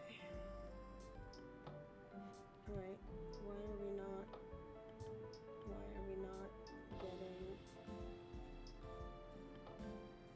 okay, we should be getting the Fields of Mystria game music. Okay. So this is our this is our game from yesterday. Let's see where we end up.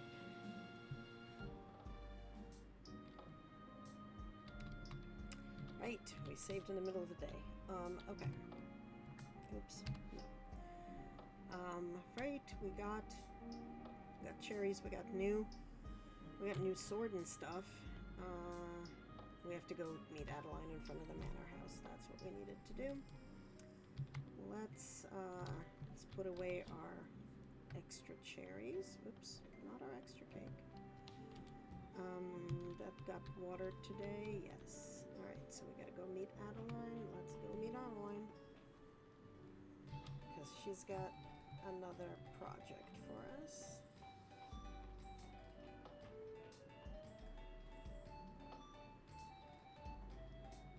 Nope. Did I not read the board today?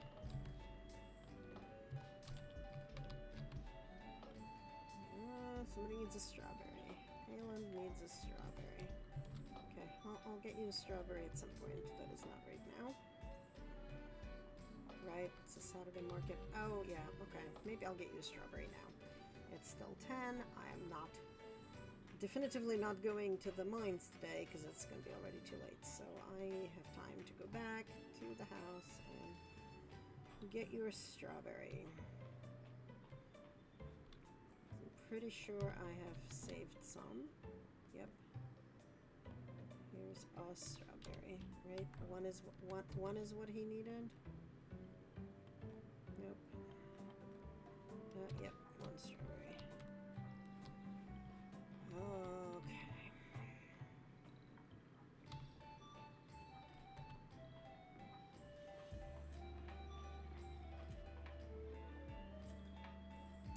Let's see, where is he? I'm sure he is here. It is the strawberry you requested. Strawberries and cream. Thank you. Let's learn that so it's not taking up space. Alright, let's go meet. Even though Adeline is back there shopping, we'll go meet her in front of the manor. You're here! Now we can get the party started! I wouldn't call it a party, but it is needful work. Well, maybe it's both. Question mark? With Mystria back on its feet, I thought it was high time to take care of some of the debris and other damage the earthquake left behind. I'm sure the whole town would appreciate it being dealt with. Let's get beautifying. Thanks. Would go faster with more help, but... Haaland, we talked about this. Everyone is so busy already, we need to shoulder the extra burden. ... The sooner we start, the sooner we're done. Let's go.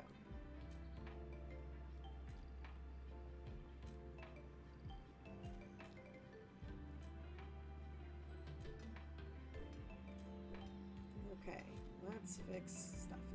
I've needed to watch my step around here, especially at night. With the foot traffic the square gets, we're lucky no one twisted their ankle or worse.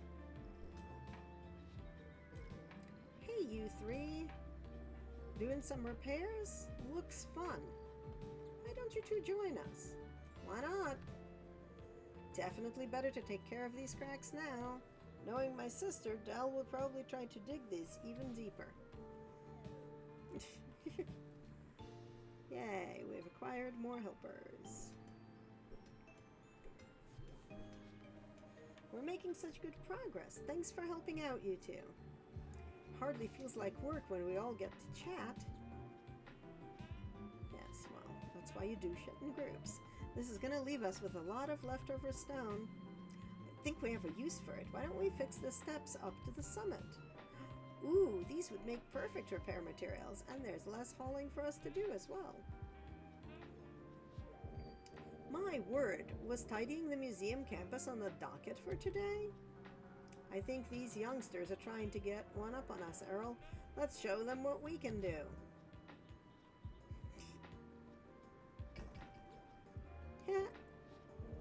Apologies, I can see my exuberance has gotten the better of me. You old show-off. That's kind of adorable. Isn't it wonderful to restore old stonework? Untold generations of Mystrians have made use of these steps. More importantly, we'll finally have access to that lemon tree up on the hill again. And the summit. The view up there can't be beat. Oh, hey, look, more people. So that's where all the noise was. ... Reese. March. Let's go.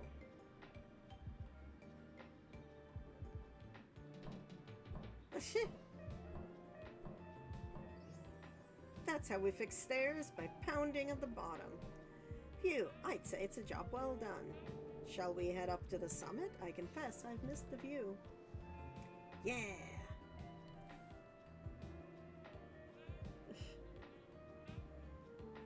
It is pretty, and there's a castle with a windmill up top over there.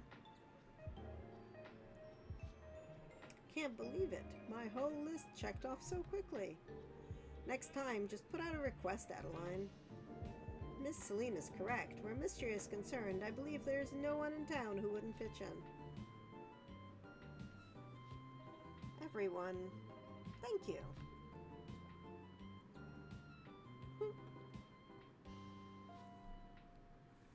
You completed this quest. Great. Well, here's the lemon tree. Might as well get lemons. Anything else up here that we might want? Nothing. Like, there's nothing actually on the summit that is of interest or anything like yay view, but nothing like no collectibles or anything. Okay. So that was the lemon tree.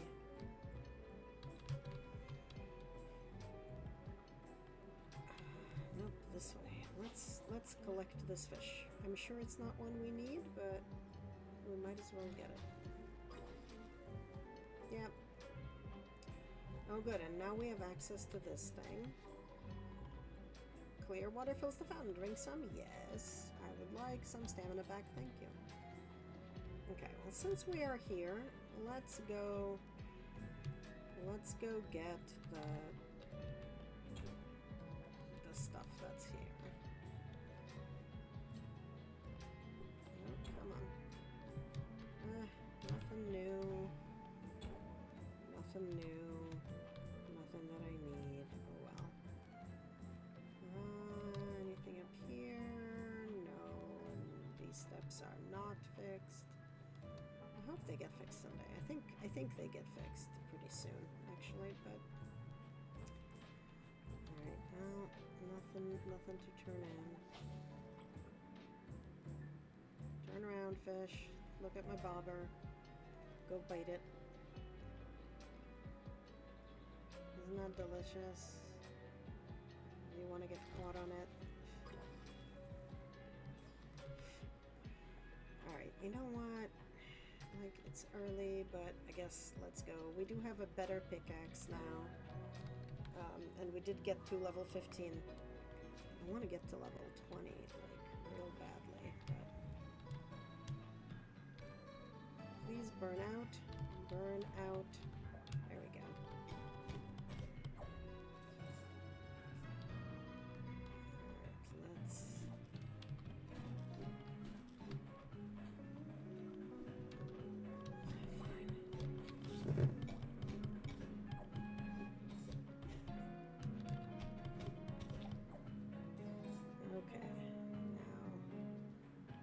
So that's new sword is not bad.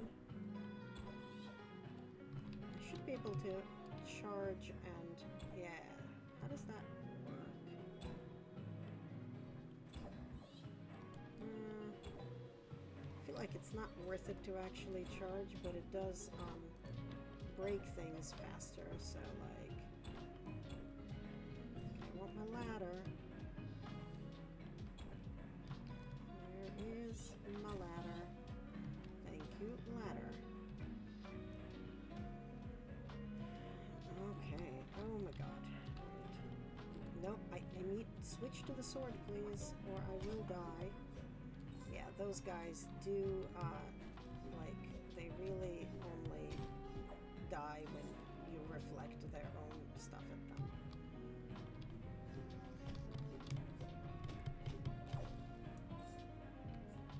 Oh, am I out of space? Nope. Space already? What do I not need any of? This nonsense.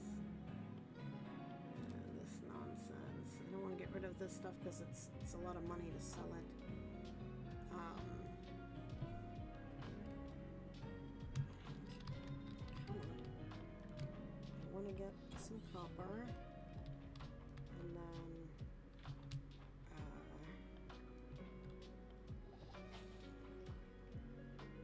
are you a fish I already have or a fish I need? Who knows? Who can even find out? You are a fish I already have. That's okay. Oh yeah, it's only 2 hits to get through the node now. Nice. Alright.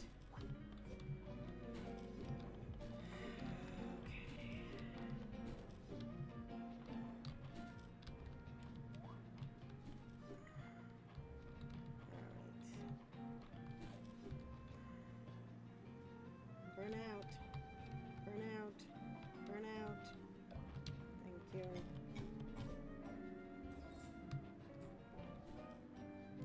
I figure I will go and murderate everybody before I start trying to.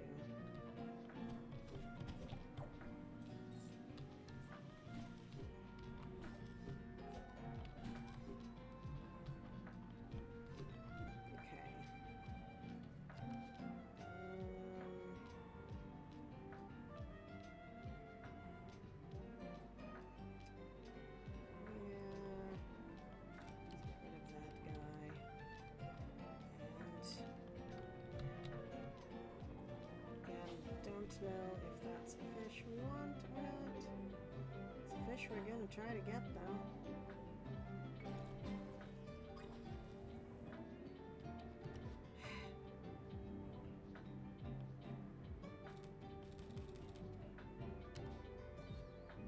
No, it's a cave shark. Oh, it is a fish we needed. Alright, now we really need to try to find the exit. Guys,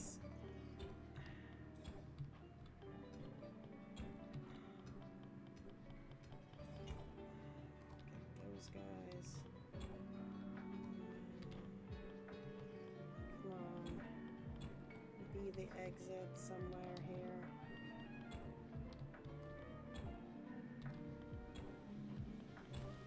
There we go. Yeah, I know there was a ruby over there, but there's also going to be.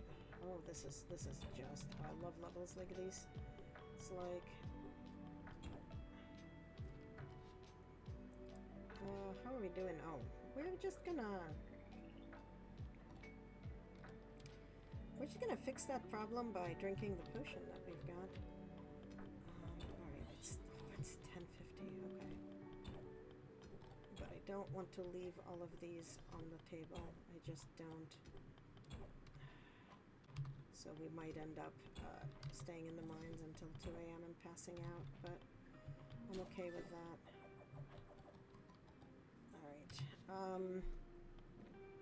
Let's get rid of stuff that is not super needed.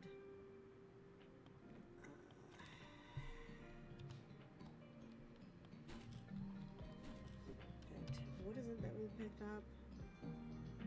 Miner's jumpsuit.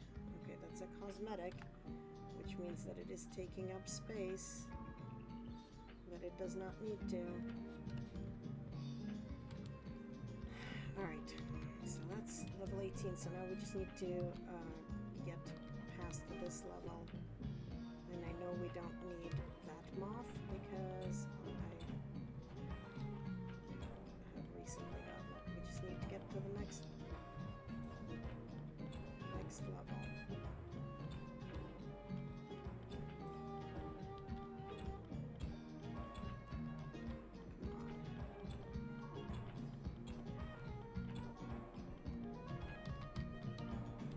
This is a small level, and let's go. Let's go. Cutscene time. Faint whisper breaks the silence. Hero, the water seal. Tablet has an unknown language inscribed on it. Aelant might be able to translate the text if you take a rubbing of the tablet to him. We got the rubbing. Okay.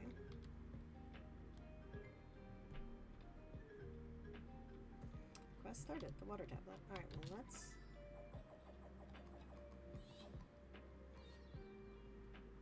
scrap metal pants.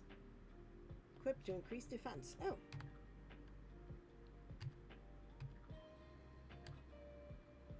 Come on.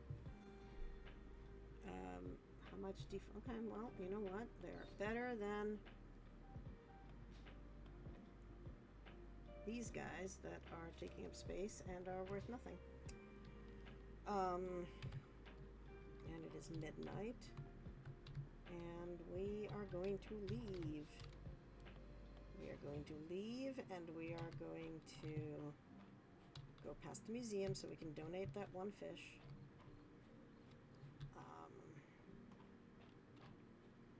Super quick, and see if we can make it home before we pass out. Because it is better if, you know, we don't pass out. Wait, did I... It helps if I press the donate button. Okay, I only have one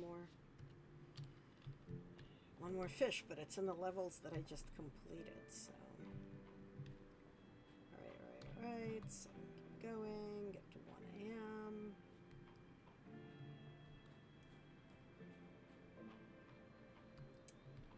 It's 1 a.m. That was useless, but whatever. Run. Let's see if we make it. I want to make it home in time to...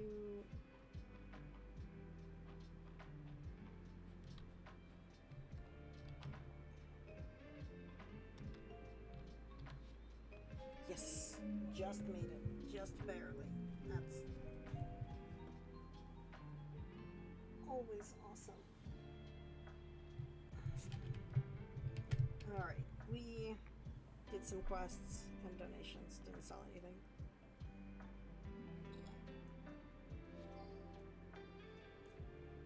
But we're gonna get some money from the town rank renown. Looks like it's Luke's birthday, so like that's a thing. But okay, so we need to. So we need to do several things. Thing 1. Water everything. Put away the stuff that we want to keep.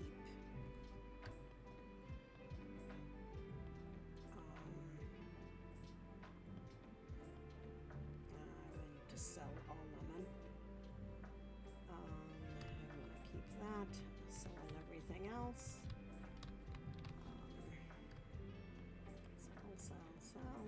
Sell. Because I don't think I've sold lemon yet. Talk to you. Do you feel a shift in the air? It seems the flow of magic has increased. The mines have been opened. Interesting. Keep me appraised. Although I feel my strength slowly increasing, my memory still lacks. Okay. So we need to Well, we need to, like... We need to go and fetch whatever is in this dive spot. Apparently it's a fish.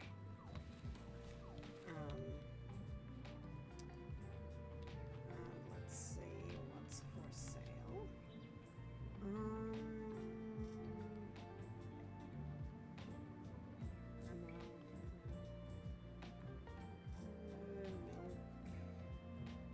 wheat, rice. Okay, I am not spending money on those things right now. Let's see. We are. Oh, no, I did not want to do that. I do want to get that so that we can get money. And then look at the board. Okay, well, she wants a morel mushroom. That's nice. I want many things. Where do we find Alan? He's up top. So let's go find him. And see if he can translate stuff for us. He's conveniently next to the person who's probably going to need to help us. Turn this in. Well, hello. What's this you've given me? Give him a summary of what's going on. You found a hidden chamber in the depths of the mines, filled with unknown artifacts, including a stone seal and a tablet with an unknown language on it, which you want my help translating? Incredible! Let's get this to my office. I love that he's the main finalist. To think this has been below Mystria this whole time. Hate to admit it, but this translation is a bit beyond me. Anna, this is written in a language called witch speak. It was spoken a very long time ago. I bet by witches. There are a lot of legends surrounding it. Most spectacularly, there claims it was how humans and dragons originally communicated with each other. Today, we have an incomplete knowledge of it. Much of our understanding comes from the unreliable secondary sources. But lately, I've begun to suspect that there might be someone in town who knows a lot more about it than I do. Yeah, because it's Juniper. I can see we're on the same page. Juniper has dropped a few hints about the arcane and unknown. I'm sure she can help us. Also, she was literally hanging out outside. I suspect requesting for her to meet us at the manor house will not bear fruit. She'll want to be on her home territory. To the bathhouse. She was literally hanging out outside the manor, dude. But that's okay. We'll go do this. I can just tell by the look on your face that you're here to discuss something interesting. That is to say, interesting to you. If it's not interesting to me, you'll find my help to be very expensive. Ho ho ho! Receptive as always, Juniper. Our friend Anna found a witch-speak tablet deep in the mines. What? Well, that is to say, I suppose I could take a look. We're grateful for your assistance. Let me fill you in on the details.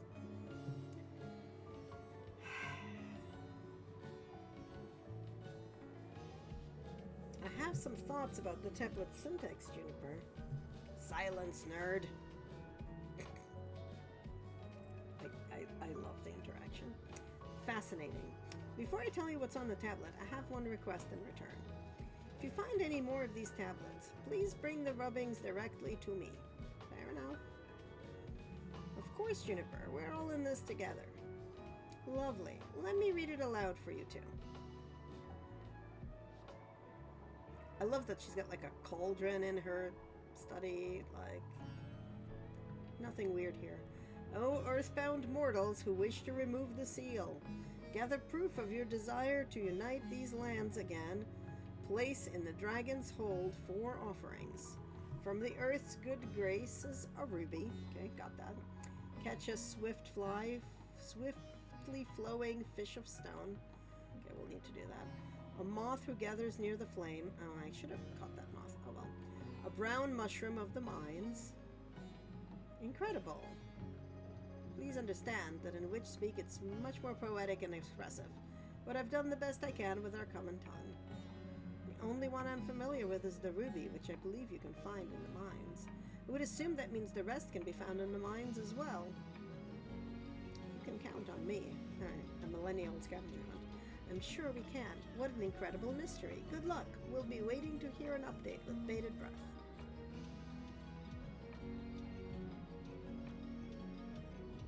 Okay, now we know what we need to collect. Okay, well...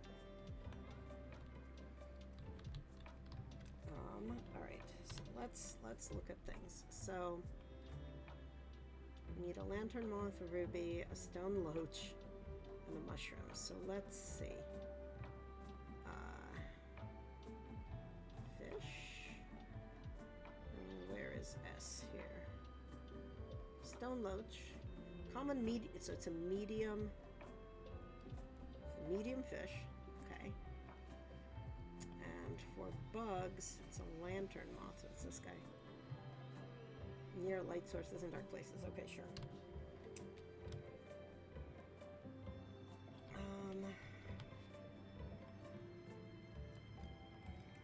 We're just gonna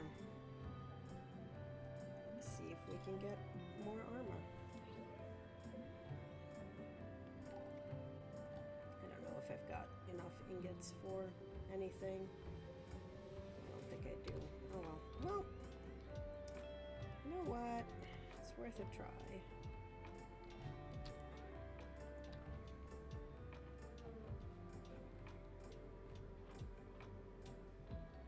I'm thinking that we'll go do go to level 10 and see what we get from there.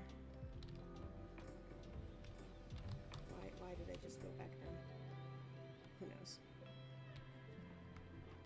We've got 29. Are we able to... I don't want the furniture. We already got all of these. Okay, fine. I guess we'll get the furniture just because I am a completionist. But we need to get these to level 15 before we can go anywhere with those. Let's go to 10 and, you know, go from there. Okay. Okay.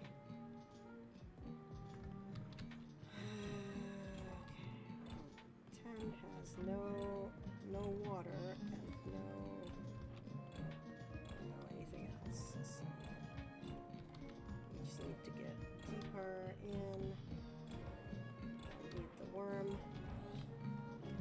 Oh, well, that automatically got kicked.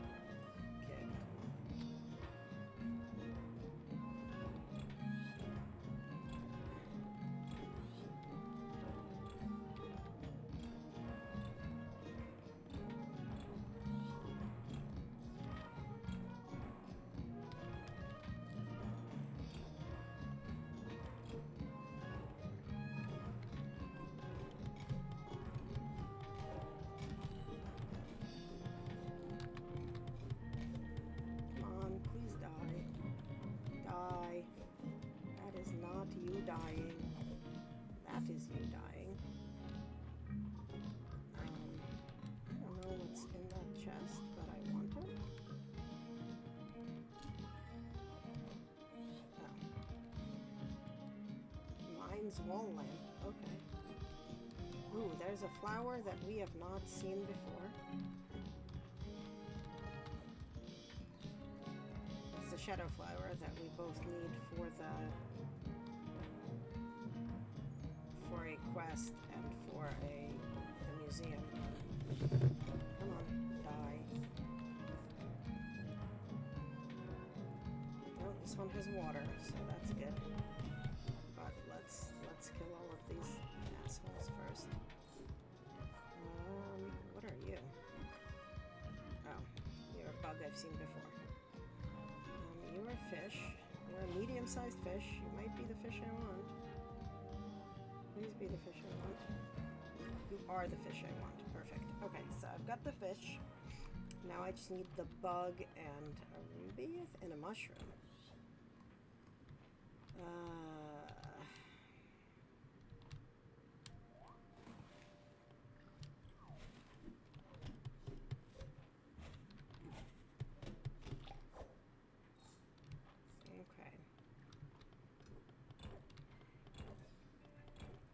also means we will get lots of stone and copper, hopefully, just from looking for exits.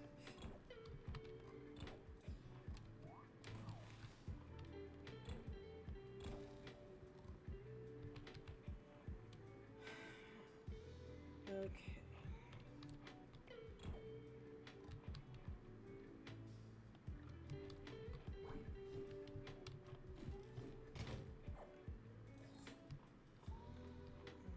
Oh, there's the root. There's a mushroom and a ruby node. Perfect.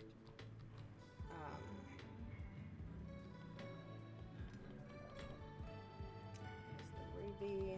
Oh, I will need to. Okay, fine. Alright, I need to drop things to be able to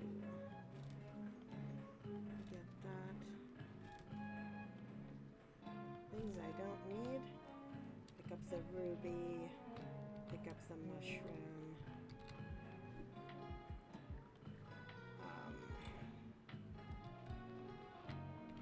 I need the moth, which is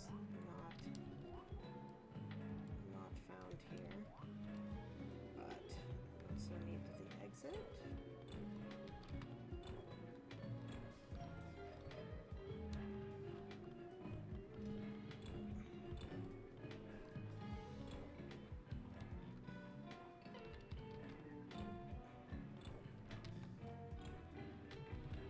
I'd like to get all the things today and then go home and save and actually open it tomorrow, because last time I did this, it crashed.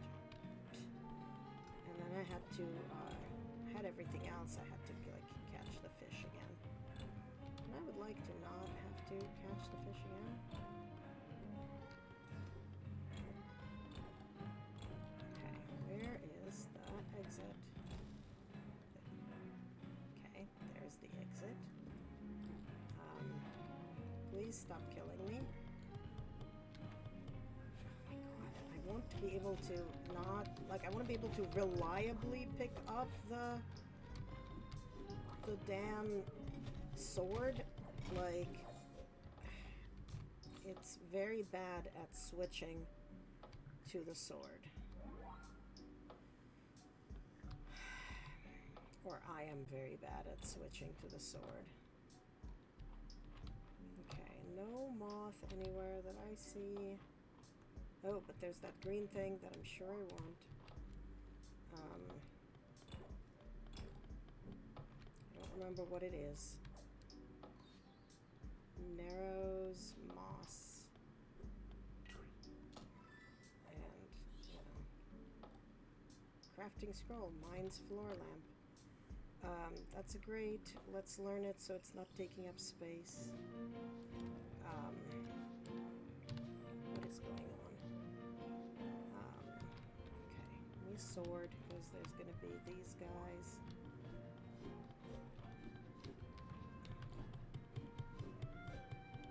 I will just wave my sword at you so that you die. And then try to come over here. Yep. Die, please. Thank you for dying. Okay, I need... Oh! Fuck! I just saw that the moth was there, and now I don't have it. Well...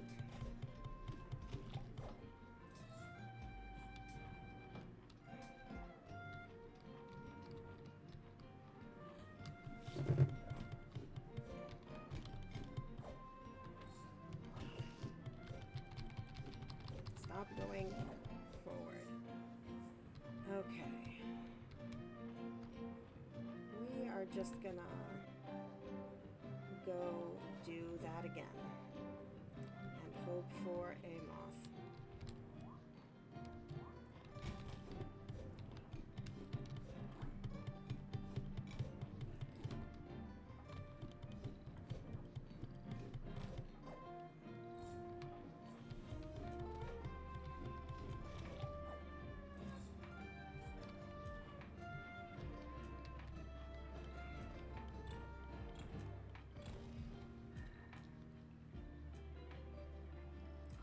is.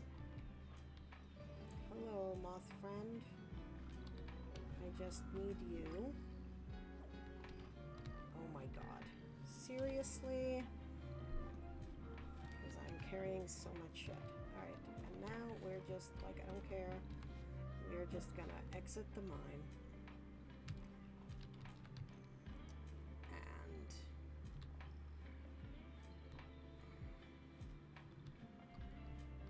we're gonna get that flower for the quest again. First duty is to donate to the museum. From Lion's Forge set, done. What did we...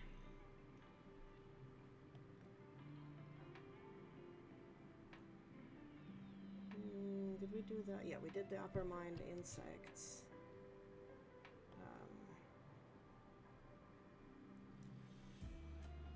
Yeah, and the flower finished the upper mind forage set. Oh, and the flower and whatever this thing. We needed both of them.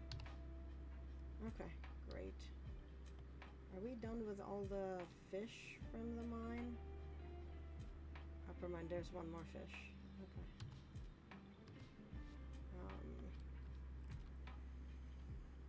Okay, let's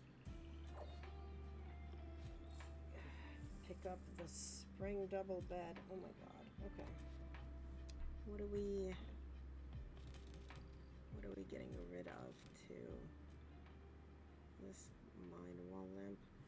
It's like too expensive to just get rid of.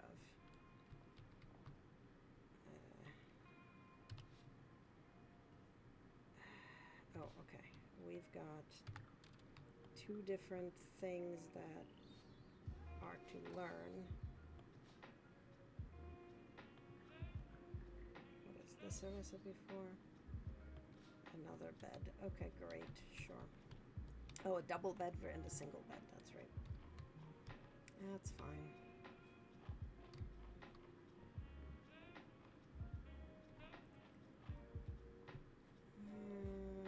Yes, it's getting late. I understand. I understand that it's getting late. We've gathered all the stuff.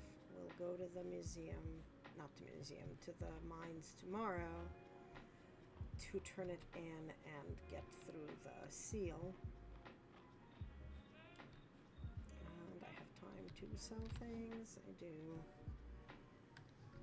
Sell the furniture that I don't need. And the fish, and save this stuff, and one of the mushrooms, and all of that stuff, and that stuff, and that's the stuff that I need, and go to bed.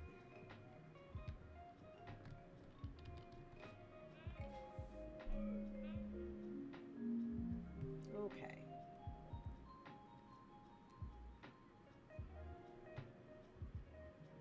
Okay, sold a bunch of stuff, got a bunch of renown. Okay. Let's go turn that in. I know I said we'll be done by 7, and it's 2 minutes to 7, but let's go turn that in. That's a good stopping area, I think. So...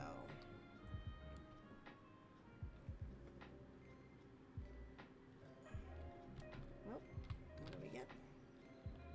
Ah, candy lemon peel. Lemon meal. Because that's what happens when you send away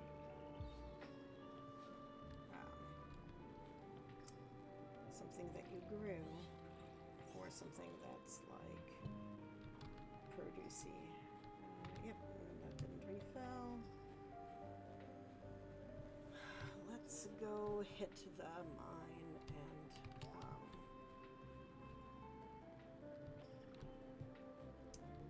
turn that stuff in.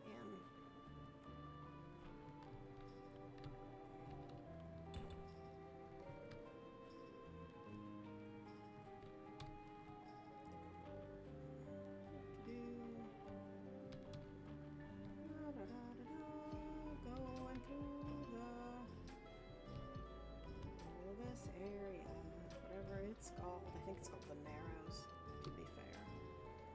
Hello, museum. Goodbye, museum.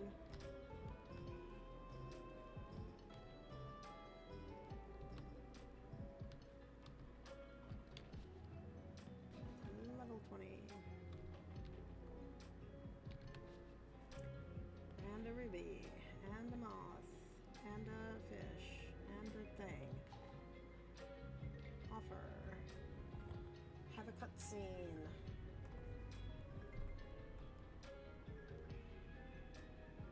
Ooh, mysterious woman. Priestess. Hero. Thank you. I am Dragon Priestess. Meet below. Okay.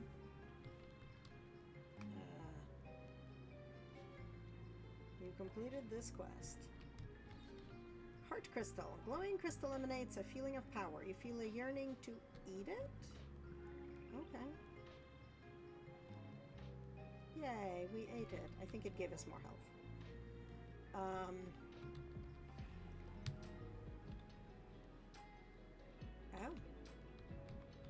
That's fascinating. That just gets us through the... Okay. Right. We didn't have anything because we needed to be at level 15. That's right. Okay. Well, I need that frickin' flower again. So let's see if I can find the flower again for the quest, and also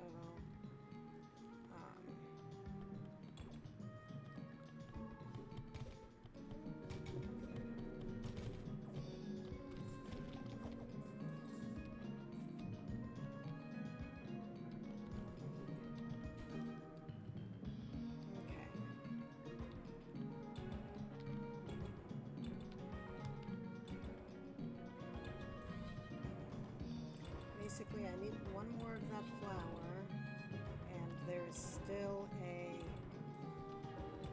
fish, like a big fish, that I think we need.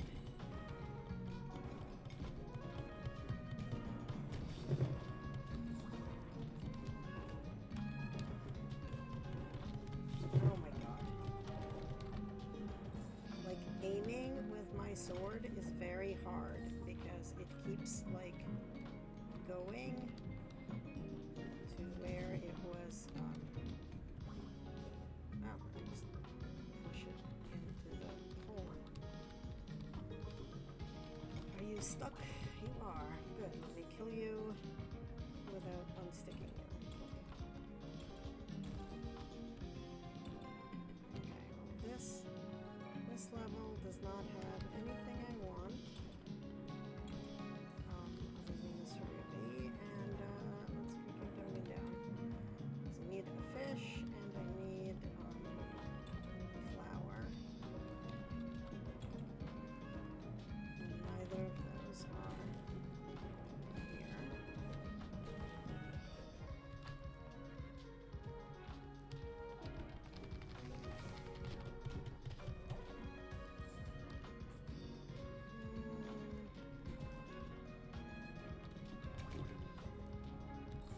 Thank you for dying.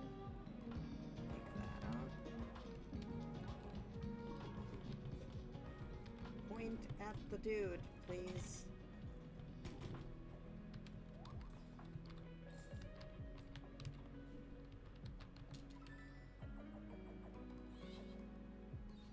And a couch. No, it's a storage chest. Okay. I was like, why is there a couch? I don't understand.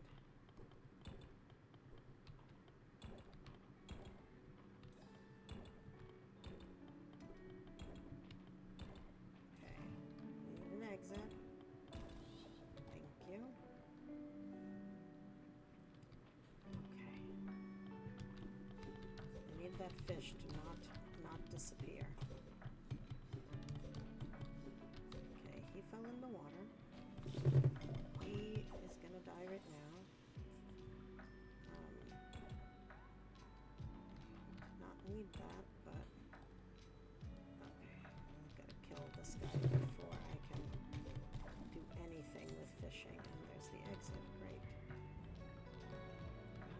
did my... Oh, there's my fish. I'm like, where did my fish go?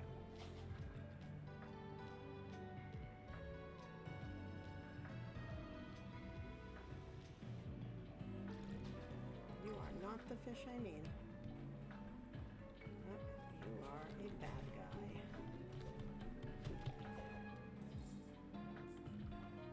Alright, it's a medium fish, which I think this means is this one is a little too small, but you know what? Try for it anyway. Or actually, I think the one we're missing is a big one. Okay. What is this? Crate-like storage chest with a cool toned hue. Okay. Great. Trash. Trash. Trash. Trash.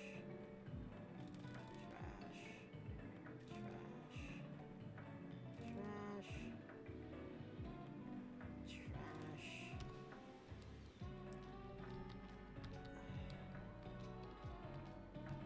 Okay, we don't have a big fish, right? No, we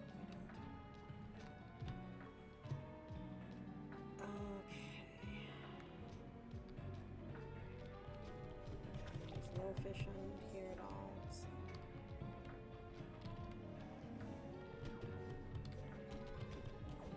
No flour either.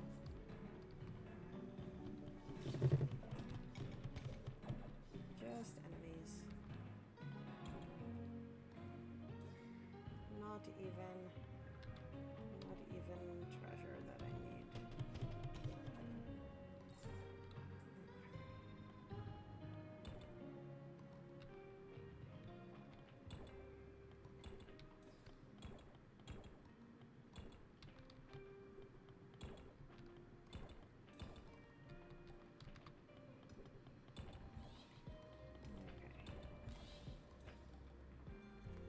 Okay. Yep.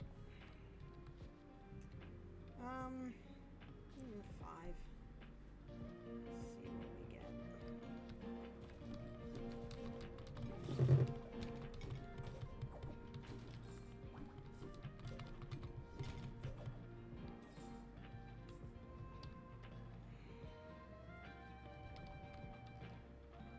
Sort of like an exercise in looking for a random number generated stuff, whether we find it or not.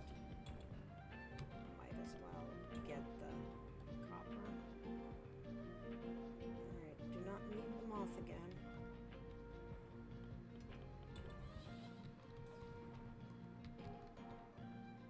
I'll take the rubies though.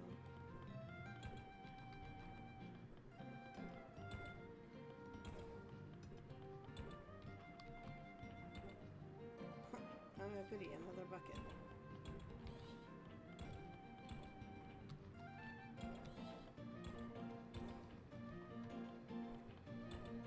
Exit, please. One of you are the exit. You are the exit, thank you. Okay.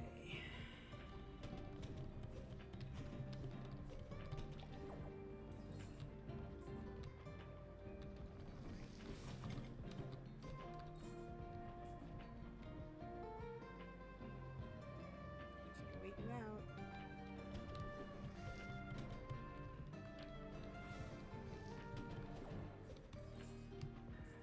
Alright.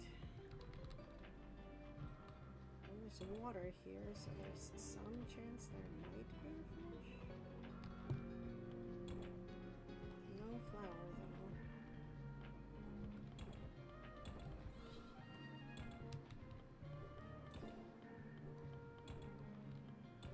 I need, like, fish bait.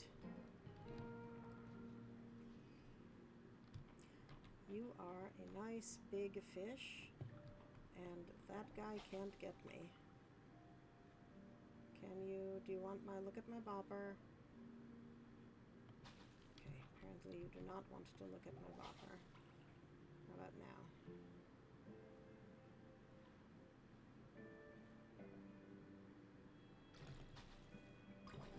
You might be the fish I needed.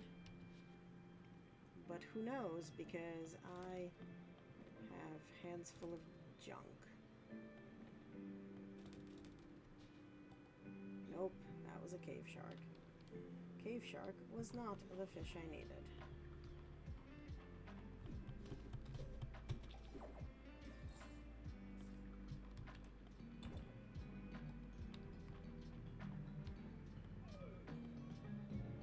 Oh, I am out of stuff.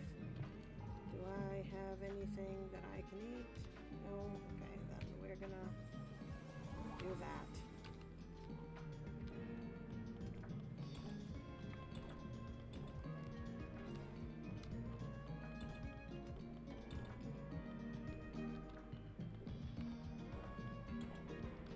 Okay. Exit, please.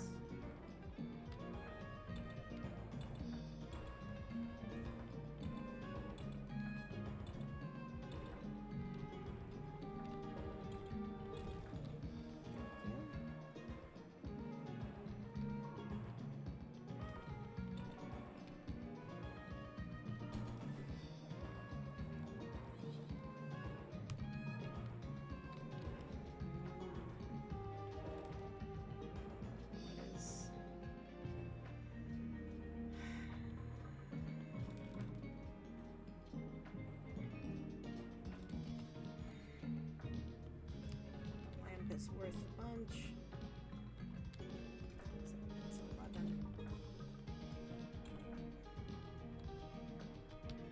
Just can't, like, it seems just sacrilegious to just leave all of these copper nodes when I need the copper to upgrade my equipment.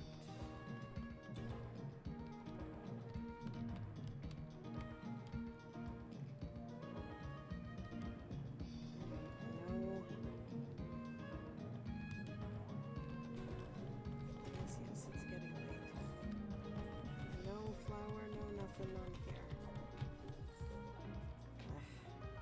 Ugh.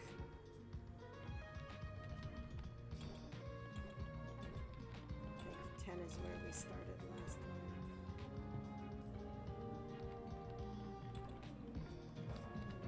Bug, but it's not the bug I want.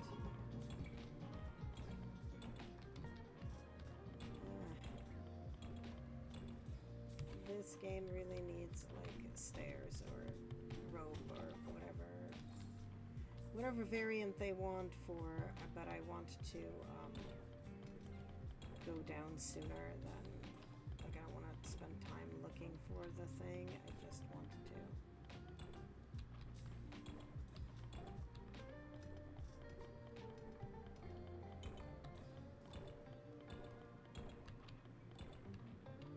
Instead, we get to spend time looking for the thing.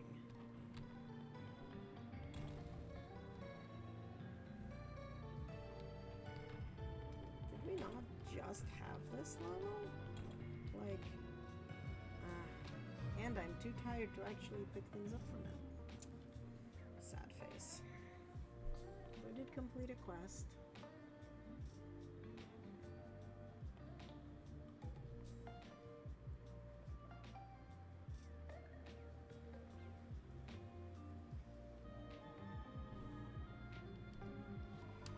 Yes. I overslept. Okay, we were gonna end 15 minutes ago. Let's end 15 minutes ago. Alright. Let's return to main menu. Let's see who we've got streaming. Oh, Luna is streaming. Let's go raid Luna.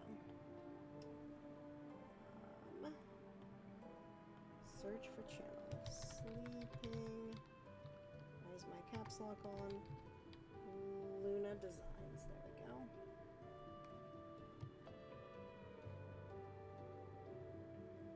Yeah, she's on a BRB, but that's okay. We are going to go